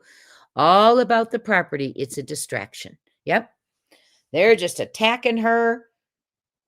They just don't want to even ask about, for all they knew, for all she knew, she was coming because she had found something very pertinent about Sebastian, but they don't want to hear it. Let's keep going, my friends. I mean, that's all I could tell you. What have you passed along that's helped this case? I just started working this case. I haven't even got a chance to talk to you or Katie yet. Well, here's the thing. You're not talking to her by herself. Period. Okay. You're not going to talk to my Okay, wife. fine. Set up an appointment with me. Do you want to do that? I can come back. I mean, I can respect your time. I'm not trying to be this. Whatever. I mean, I really think everybody just needs to calm down. Emotions are high. People are flinging mud, and it's just getting drama and stupid. And that is a terrible disadvantage to Sebastian. Right. But let me inform you on something. You're not the one being Amen. threatened here. I think everybody's being threatened. Did you know there was a drive-by shooting last? People being threatened. Bullshit. Okay. All right. I mean, I don't understand why you guys are coming at me. I didn't do anything to you. Okay, well, first off, you came to my house the other day. Yes. Walked my Unannounced. Yesterday. You walked around my fucking property with a camera and you videotaped and took pictures. privately You owned property back They there. didn't fucking post it all sides of that property. I mean, the easement between houses is not not- usually. No easement I own it. in that fucking subdivision. I own half, my neighbors own half, period. That's not public. There are no... I mean, there's no property lines. There's no way to tell what It's is. marked. I have stakes. I mean, can you show me? Because I I can didn't. show you all 4 no trespassing signs. They're on And the if you want, fence. you can go on the city and you can look at the property line and you can... I mean, see they're on the red fence fence. or not. I wouldn't jump I your own it. fence. I own it. Half of that is mine, half of that is theirs. That's why they turned it in and they turned it into the police. I'm sorry, what? I think that when there's a no trespassing sign on the fence, that means you don't go into the fence. I'm not going to go into the fence. Negative. Actually, that's wrong. Okay, well, I'm not sure how I would know that. Let me- All right, well, I'm not really. Yeah, I'm just not really sure how anybody would know that easement is yours. You stepped out of your car the other day and you walked onto the property. When Mike, my neighbor, saw you, I and Mike walked right lived across past your the neighbor. street saw you, turn around. Where they saw you. Now got you on camera, walking your ass through my property, right next to my fucking driveway. Mm-hmm. You walked past 3 fucking signs, woman. He caught her on camera. He has cameras up. He caught her on camera. He has cameras up. Where were they the night Sebastian went missing? And don't you address a woman calling her woman. Who taught this guy his manners? Wow. Calling her woman. But yeah, he says, we caught you on camera. What cameras? You guys don't have cameras. Or did you just not have them on February 25th into February 26th, 2024? Caught her on camera. And if you recall that one dialogue when Chris is talking about this, he says, and she comes up and she doesn't even ring the door. Oh, well, she wouldn't ring it because we don't have a ring doorbell. I mean, unbelievable. And Diesel says that's not how a no trespassing sign works. Usually public easements are not owners of the property, but there are some areas where 2 people will own them. So I will look into Sumner County. But to call someone a woman, that's how he talks to women. Because little men talk big talk to women and children. Someone who will say woman so disrespectfully like that, that's innate in them. And him saying she cannot be alone. I'm going to tell you what Chris McDonough says about that. Chris Proudfoot is trying to control, dominate, empower. If there's nothing going on, you cooperate with authorities. You have a sense of decency since your child is missing. You don't respond with anger. This is a defense mechanism. And again, he has lost control. What Chris McDonough did say is a sign of deception to law enforcement is when you bring someone else, when you can't come alone, when you can't interview alone. He said, if they bring someone with them and they'll say, well, if you don't believe me, just go ask so-and-so. Well, if you're telling the truth, why do we need to verify it with someone else? Right? Why do they need him in the middle? And this kind of screaming, if you think for 1 second this is abnormal, in my opinion, it is not. This is him. This is what Sebastian lived with. Now imagine being neurodiverse, where you can't always identify people's moods or meanings, etc. And I'm generalizing. I'm not saying Sebastian couldn't, but through my students, I'm generalizing. And have to walk on eggshells waiting for this guy to blow. Imagine the nerves Sebastian lived with. Chris McDonough said he's probably the kind of guy that when he's watching YouTube, he's screaming at the top of his lungs at the TV. And that's what his ex-wives went through, Chris said. And he said they are going to bring them on the panel and see how he sets off for that too. They're going to try and get Chris Proudfoot's exes on their panel. Chris McDonough is going to join them. They're going to have a conversation, and he's going to, I fully expect CP to go bananas, as do most of you, I'm sure. Hi, Shutty Pie. Let's see. And CM reminded us this is what his ex-wives have been through. This is why he thinks Katie's afraid of him when he said, you'll hear him say again, show me your phone, not you, her. And then he calls her woman. Oh, he needs someone twice his size, like he did to Sebastian, bully the H out of him, in my opinion. To know how this feels to be the recipient of this kind of vulgarity and trash. Let's keep going. I'll keep putting in notes from Mr. McDonough periodically. The reason I'm not showing him is I feel like if you want to watch it in full, please go to the lab and watch them. I'm just sharing with you the very valuable information that he provided. 3. Don't tell me you didn't see them. They're on the fucking fence. You just said it on this camera, and I got news for you. Because you've done that, you have violated trespassing. I was actually trying to stay on the outside of your property. Okay, well, I don't know how I would know that that's not. Just add the detectives into this so that they can see her and find out what she's. I just left the sheriff's department. I've talked to Tim Bailey. I've talked to Sheriff Weatherford. I've been talking to all of them. So anyway. Okay, well, first off. But why is this the focus instead of finding Sebastian? It's a waste of time right now. We're arguing over a property line, like when there is a missing child. We're arguing over a fucking safe. I'm not showing up here to do anything to you except for find your son. No. I'm not a threat to you. All you had to do was pick up the fucking phone and arguing over a fucking safe. I'm not showing up here to do anything to you except for find your son. No. I'm not a threat to you. All you had to do was pick up the fucking phone and call us. The rage is real. By the way, go Heather, go. I love the way she tells him this is a waste of time. This is a distraction. We're sitting here fighting over this. This isn't helping Sebastian. That has been what's been going on for 2 years. Distraction, vulgarity, and lies, in my opinion.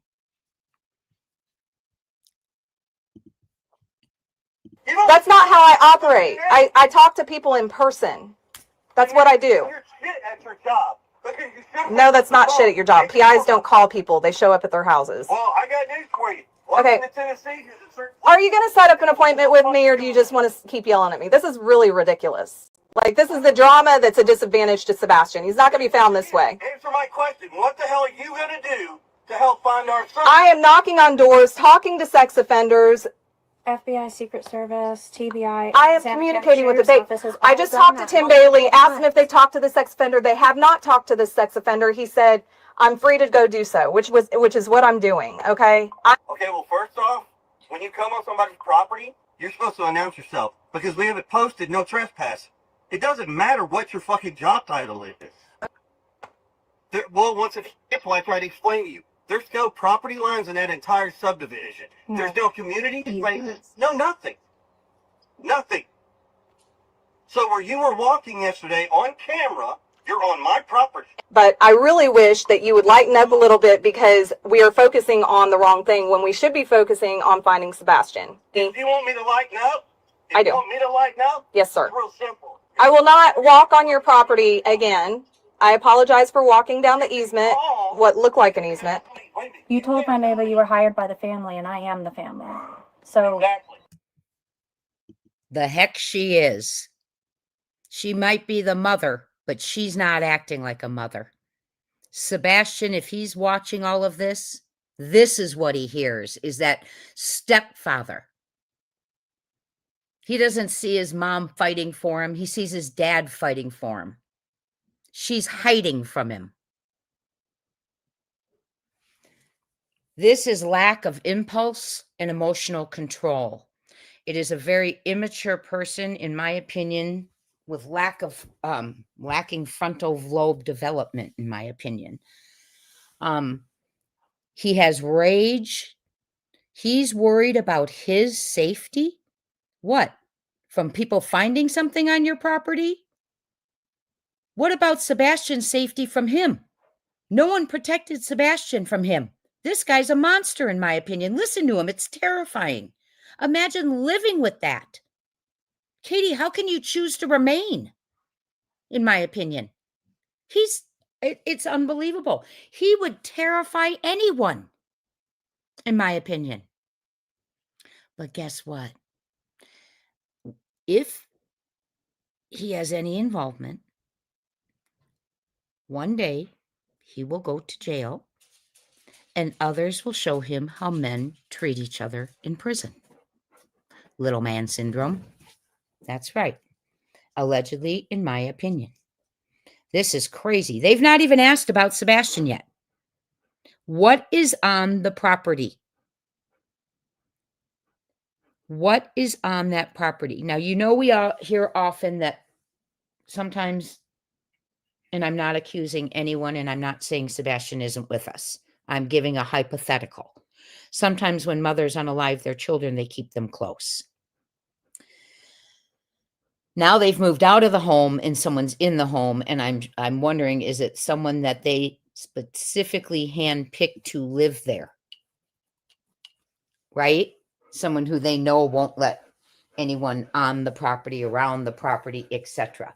Because if they were just going to put it up on an Airbnb, I think they'd know that many people, including probably some investigators, would rent it out and have a heyday, in my opinion. So I have a feeling they have handpicked who is staying in that house. I would love to know who is staying there.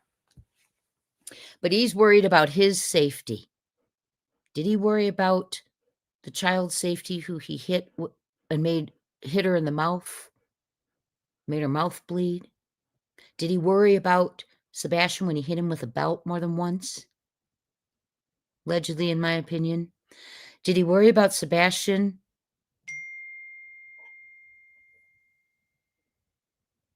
Did he worry about Sebastian when he was possibly, allegedly putting his hands around his neck?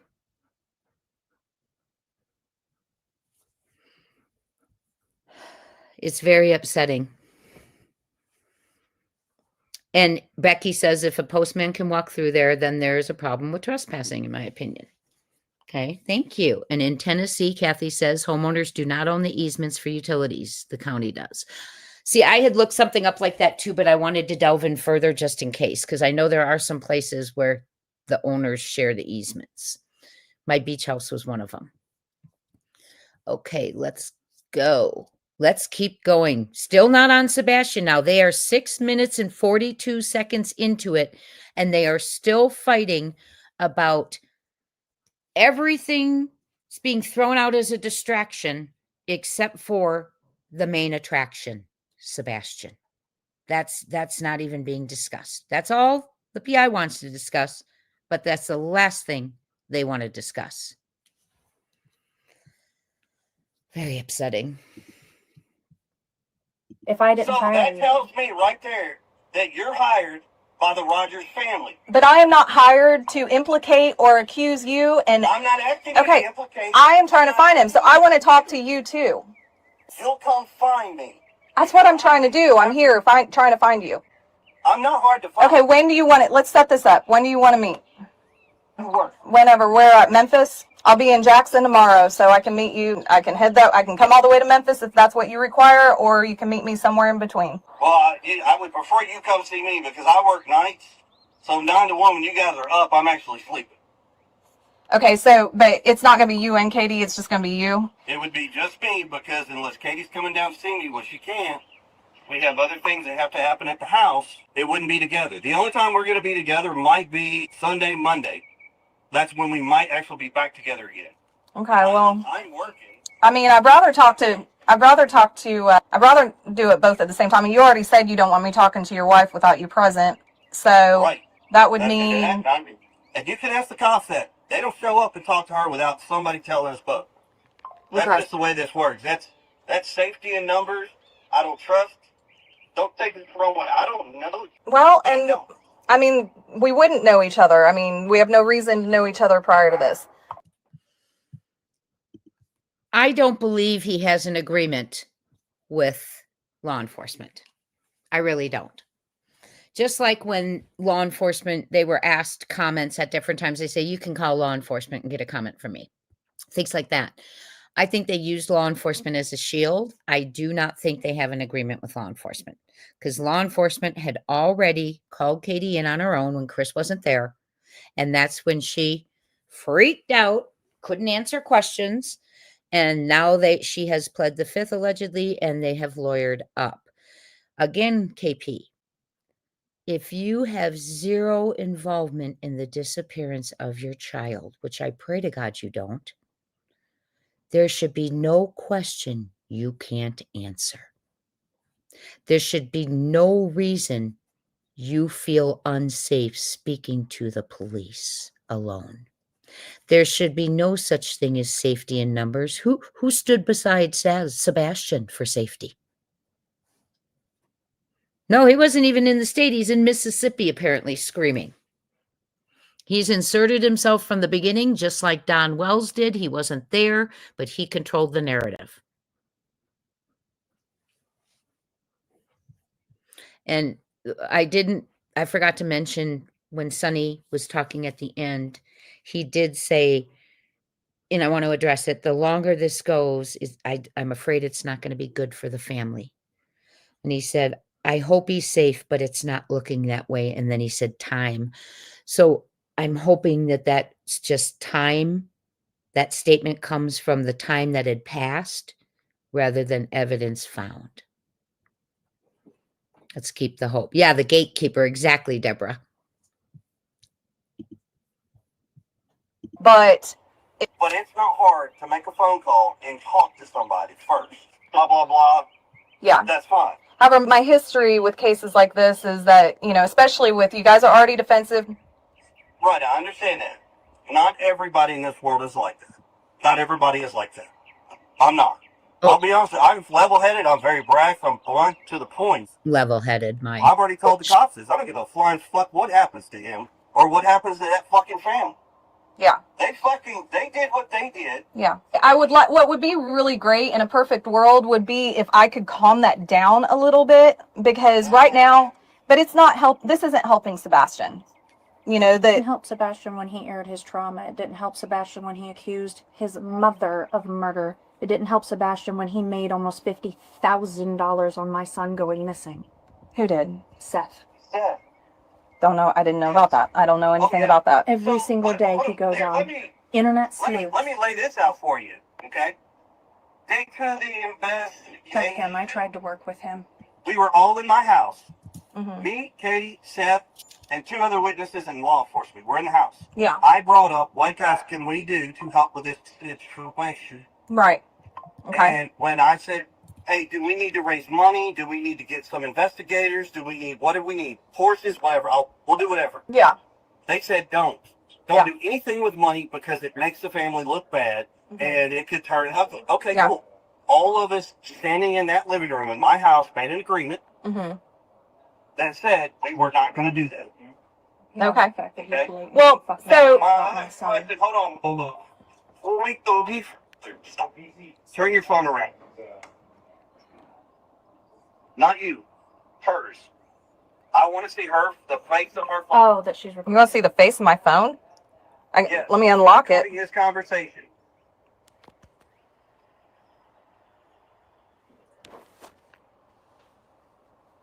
Don't take it the wrong way, but I told you I don't trust people right now. And people are trying to use shit and however they can. But that conversation in that living room was an agreed upon deal not to do anything with a GoFundMe page and collect money and benefit off of this. Mm-hmm. And sure as shit, what happened? The very next fucking day, there's a GoFundMe fucking page that's posted. So, I'm sorry. So I didn't understand how he knew that Sebastian wouldn't be found and would need money when my son hadn't been missing 72 hours, and yet he knew he was going to need money to pay his bills that far in advance. That speaks volumes to me. The fact that he can't be bothered to help look for his son in the beginning. The fact that he literally released my son's sensitive trauma issues and blatantly lied about all of the details surrounding it. Okay, I'm going to have Seth's back on this one. Chris kept coming out, intimating to people if he shared information, no one would want to look for Sebastian. He kept dropping little clues that way. And in my opinion, he was baiting Seth to release that. Seth came forward. So Chris, in my opinion, the way I see it, so he would not have anything to toy with him with. Okay. He has no control.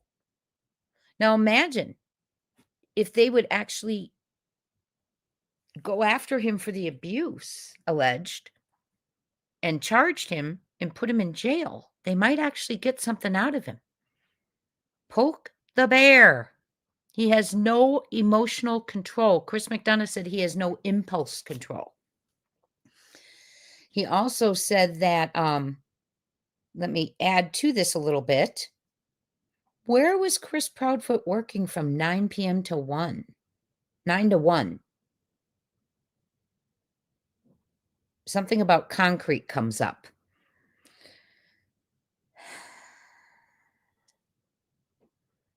He says authorities should not be playing nice with him. Keep poking the bear. Don't play nice. CM said he would call him and say, you're doing pretty good, kind of, and then let him go 0 to 60 and then hang up and say, but I'm coming for you, and hang up. That's what CM said he would do. He'd keep poking the bear, not play nice. He would call him and say, you're doing a pretty good job. Let him go from 0 to 60 like he does. And then Chris McDonough said he'd say, but I'm coming, and click and hang up on him and watch him blow. Uses anger against him as an investigator. You keep poking him.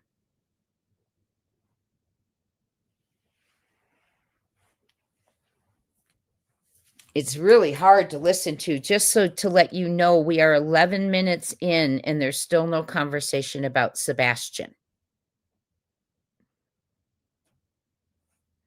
Yes. And so the thing of it is, you all, is what's on the property that they're protecting it with their lives, their safety. Chris feels unsafe if someone's on the property. What would they encounter or find allegedly? Thank you, Tiff. What would they find or encounter allegedly? We're going to take a 3-minute break for a beautiful song because I think we need one after listening to that. Of course, credit to our good friend Seashore Annie.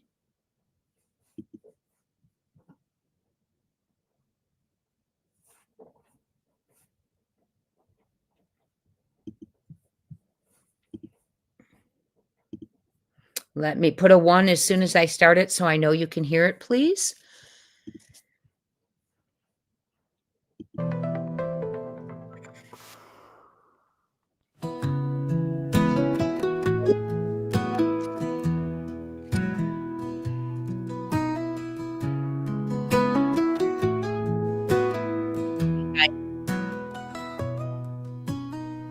Someone tell me where he is right now. Please tell me now tonight. I need him home with me right now, so I can hold him tight.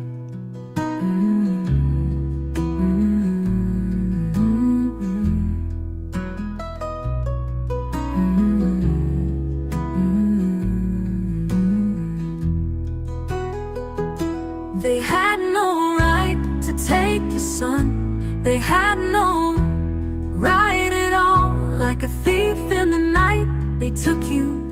Now they're heading for a fall. Amen.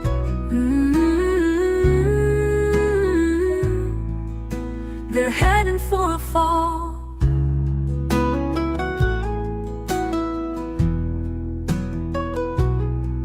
I long to hold you in my arms and say, shush, shush now, daddy's here to see you smile and hold you tight, to lock out the world and make things right.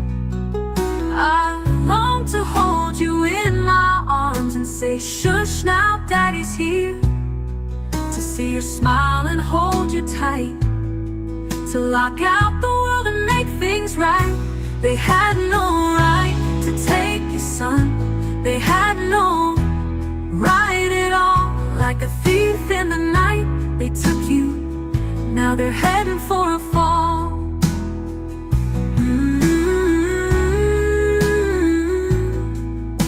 They're heading for a fall.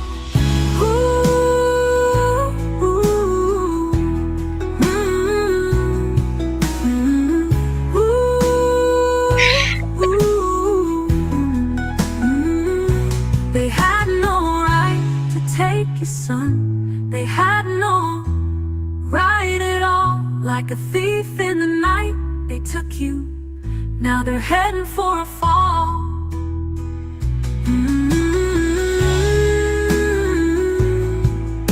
They're heading for a fall.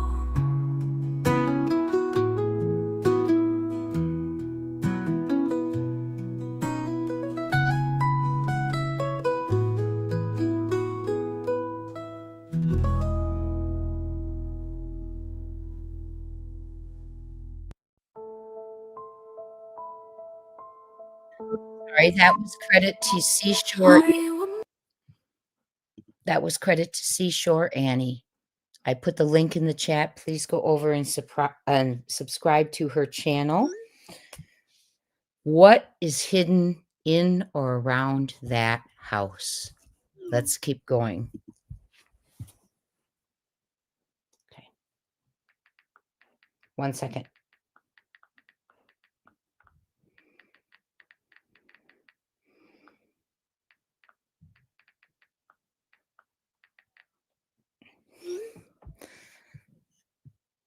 What is hidden in the house, you all? Put a 1 in the chat if you think they are acting this way because something is in the house, or a 2 if you think they're just acting this way because they're difficult people. A 1 if you think there's something around the house and the property, and a 2 if you think that's just how they are. Yes, I have wonderful mods. Thank you for greeting them, Cooper. They run a beautiful chat. They allow me to focus on the show. Many of you think there's something at the house. A 1 to 2 could be that's who they are, but there could be something there. Deborah thinks neither. Interesting. I'd love to hear your theory, Deborah. Dom says 2. They're just this way. Shuddy, those teeth prints give me chills down my spine and down my right arm and wrist. Yes. Okay. 1s and 2s. Okay, good to hear. Now it's telling me we've lost our audio. So of course, as soon as I pull it up, I'm going to remove it. We're at 11 minutes. Hold on 1 second.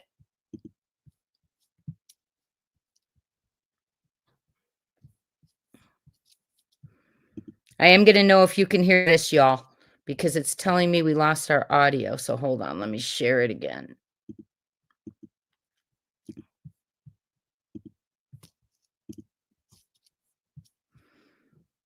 Including the age of the person who did it to him. One- The fact that he has turned my son missing into some dramatized bullshit for the internet. Yeah, just so he can profit. And it's sad. It is truly sickening. Honestly, it's sickening if he profited off of this. Can you I hear, don't need guys? to be on television hanging corners. I don't need to brag that I have done what I have done to help find my son. Well, I understand how you guys feel about everything. So you don't push the information to Detective Carter. I haven't talked to Carter yet. Carter has not gotten back with me. So I had to. Down here with me. Okay, well that's good to know. But Well, The reason why they didn't answer. yeah, I know that. but so yeah, but Don't take this the wrong way, but why is a PI going on doing internet sleuth interviews? you know, he contacted me before I was even hired to work the case. It was just, But yeah, no but offense, I'm just asking. but no, I mean, I'm not a sleuth. I'm actually a PI. I didn't call you a sleuth. Yeah. On The internet sleuth podcast. Yeah. I mean, they asked me for my thoughts on the Sebastian Rogers case, and So who is it? aware of all of that, and Seth is not doing anything that he hasn't already done to me in the past. Like, I'm not interested in the drama. I'm not interested in the rumors. I'm going to base who I think needs to be on the radar based on my interviews, my investigation, not what anybody else says. So I have a question. You conduct your portion, do your thing. Mm-hmm. And we all know the Rogers family has hired you. Okay. It is very evident. Okay. Because we didn't hire. They announced it publicly. It's not a secret. I know, but we already know. There is another PI too, by the way. I know. There's at least like 3 or 4 of them. Oh yeah, I will tell you this. You can tell all the PIs, because I know you all talk. Yeah, we do. Because we're sick and tired of being stalked and people coming on our properties. Because that's not just my property. It's theirs. We've worked with we're cool about that. Like, probably 24 different, I'm the best one, I'm going to crack the case people already. And every last one of them that have talked to us, we have said, you are welcome to come and start from square one. You're not going to find anything that, well, 250 professionals didn't, but you're welcome to try, because at this point. I haven't been here since day one when all this went down. Yeah. And people don't understand. People can say, well, I understand how you feel when nobody knows how we feel. Yeah. Because unless you've lost a child and you've gone through this crap, Mm-hmm. you don't know. Like, I don't tell people, you don't know shit. Okay. You know? Well, I will tell you. This is just in general. I will tell you that I have only been hired on this case for 2 days. I will forewarn you. So anything that you get, do you share back to the family? So I'll share what? Share back to the family. Is that what you said? Yeah, if you anything that you find or you get, share it. It's going to depend if it comes from law enforcement, which is what I told Weatherford. If it's something they share with me that they tell me, because I understand that there are some things that don't need to be in the public, and if it's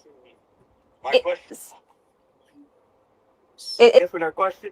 Are you going to give them information back?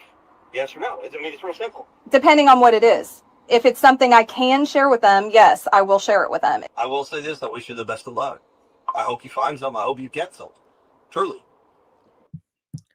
That sounds so not, what's the word I'm looking for? The way he says that, I hope you find something. Sure hope you do. I don't like the way he said that.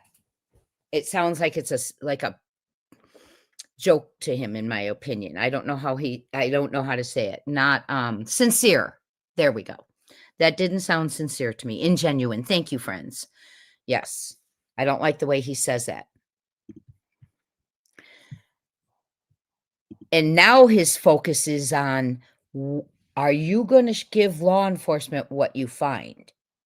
He wants to know where her findings are going. He even asks her, the footage you got yesterday, what are you going to do with that? So he's very concerned about where things are going to go and to whom.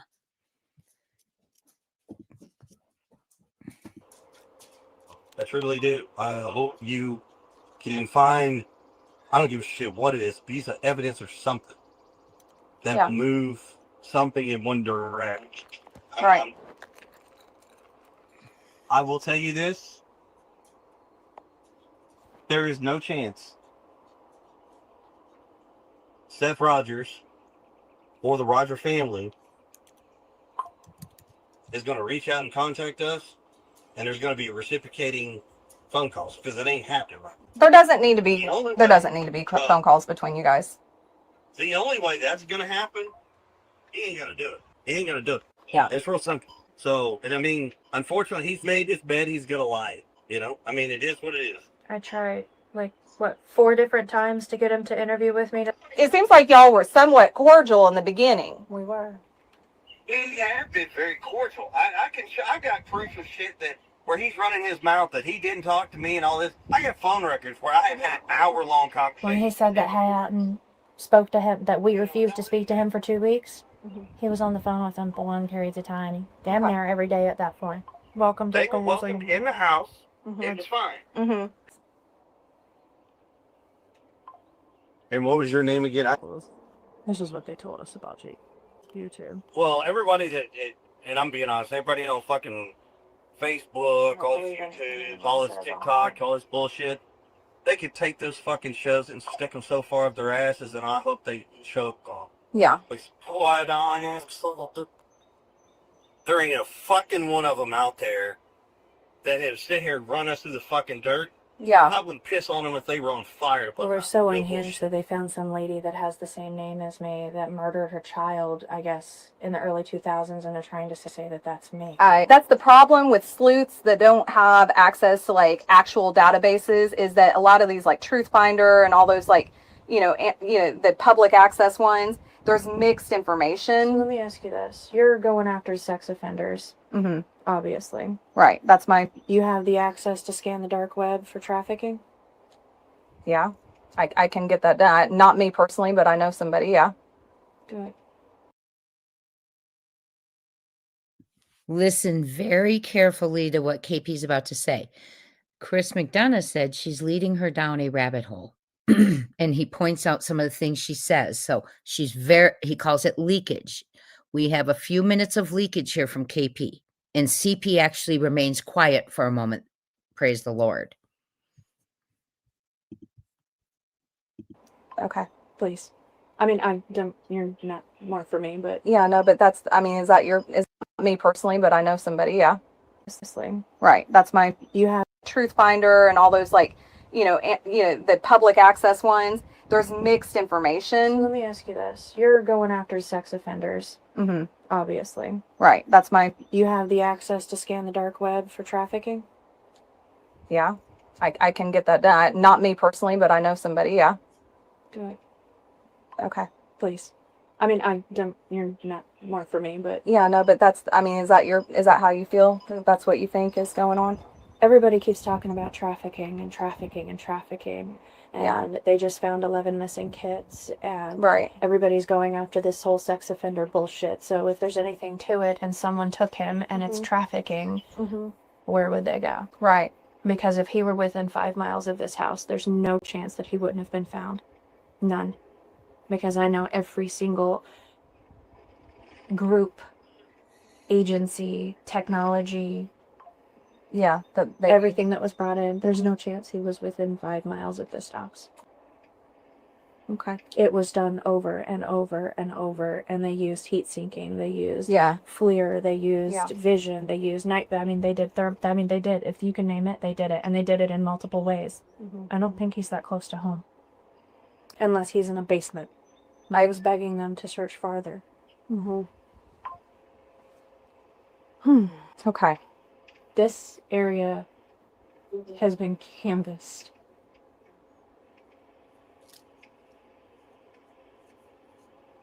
Okay. Yeah. I'm a mom too, baby. I get it. I do. I have a 15-year-old son as well. And you're doing a good job of keeping yourself together, which some people interpret badly. Well, I'll be honest with you. Every one of them spineless cowards ain't got the fucking balls to come over, call, And he's ain't got back in. nothing. All they got is a keyboard to put out there. Oh, yeah. Bullshit stories. I wasn't trying to be hateful. It's just, there's so many people.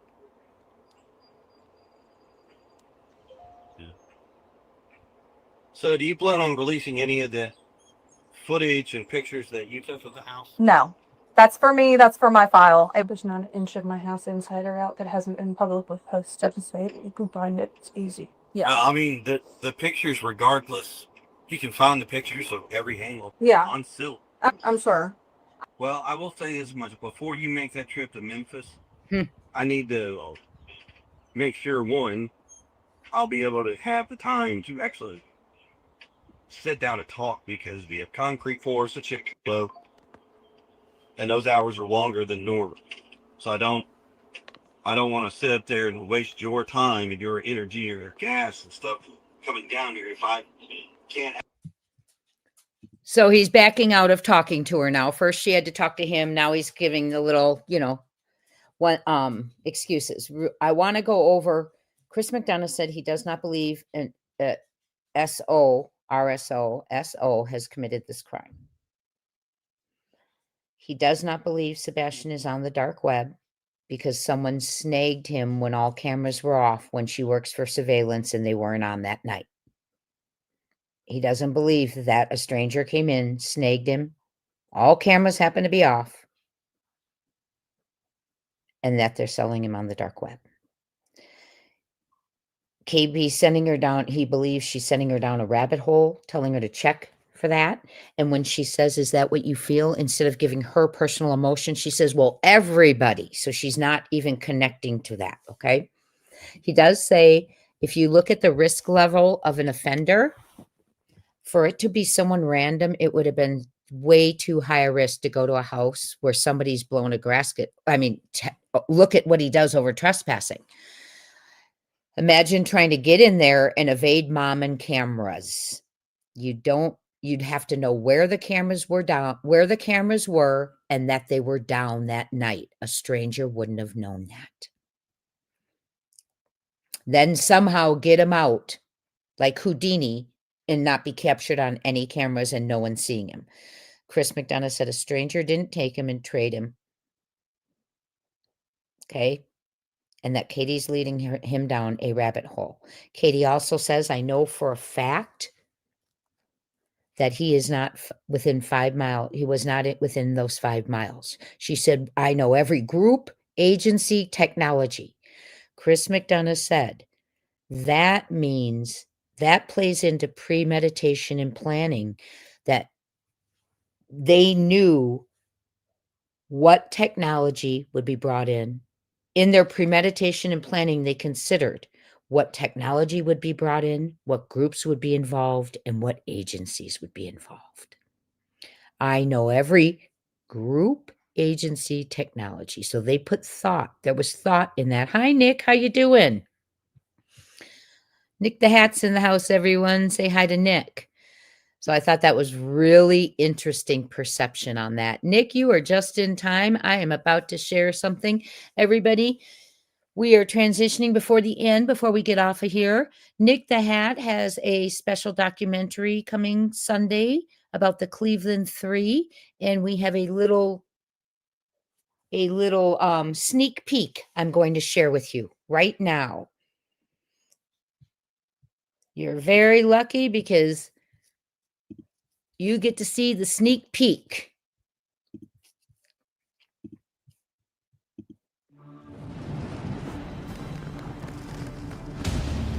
Cleveland 911, police, ambulance, or fire. Hey, check this out. I just came from McDonald's, right? So I'm on my porch eating my little food, right? This broad is trying to come the fucking house next door to me. She like, this motherfucker done kidnapped me and my daughter, and we've been in this bitch. I don't know who the fuck that is. I just moved over here, bro. Sir, you have to calm down and slow down. Can you ask her if she needs an ambulance?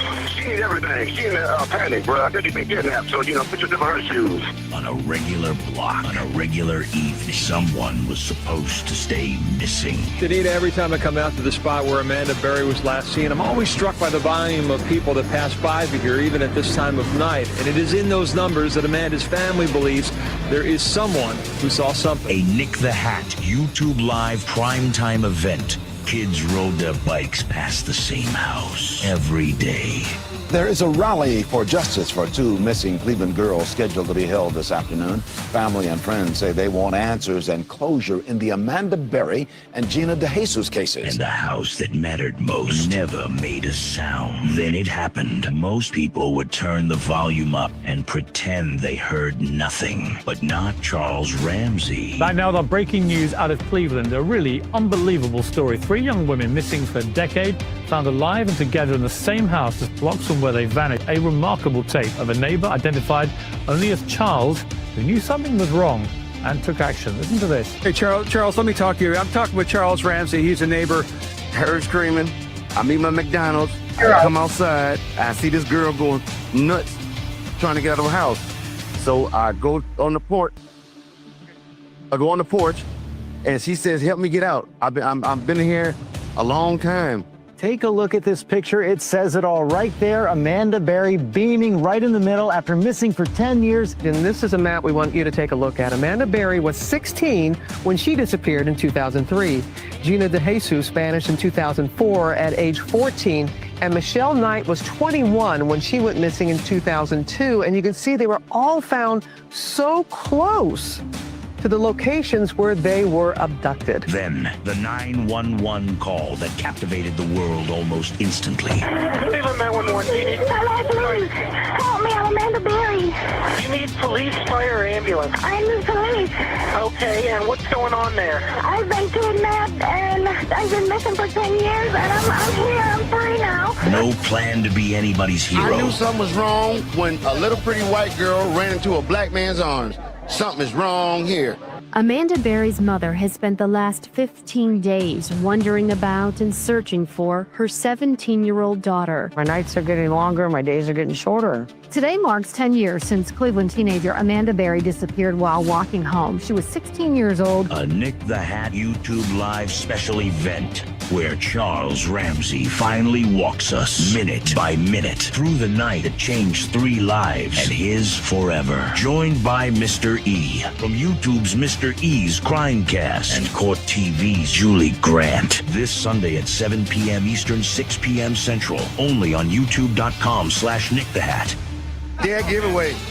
Dead giveaway. Charles, thank you very much. Dead giveaway. Sponsored by Microsoft and the law offices of Joseph Lesniak.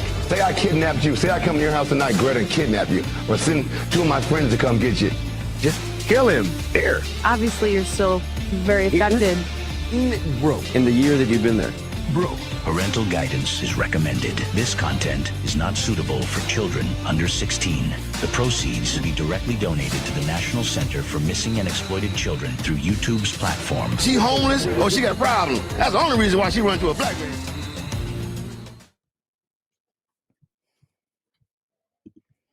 Very powerful. Thank you, Nick, for sharing that. Charles Ramsey will be on live, and it is going to be a good show. It's a powerful story. Keep the hope. Keep the hope always. These girls were missing 10 years. 10 years, my friends. And Nick is saying there's more guests to be announced. Yes. So I'm so looking forward to this. Nick, it's powerful. The songs, the intros. I mean, this is just amazing. And I can't wait to listen to Charles Ramsey, someone who helped save the Cleveland 3. So it's a wonderful story. We'll be there Sunday, Nick. And everyone, thank you so much for joining me this evening, for Sebastian and all the children. Earlier today, we were on regarding Michael Vaughn. Good news in there. Stacey Wondra has been extradited to Idaho. He had his arraignment. On December 16th will be his preliminary hearing. So we have movement in that case after 4 years. So please never give up hope. All of you stay safe. Thank you so much for being here tonight. Thank you, Nick, for joining us as well. We all look forward to the show on Sunday, and I will see you all soon. Keep keeping on and stay safe. Talk soon, my friends.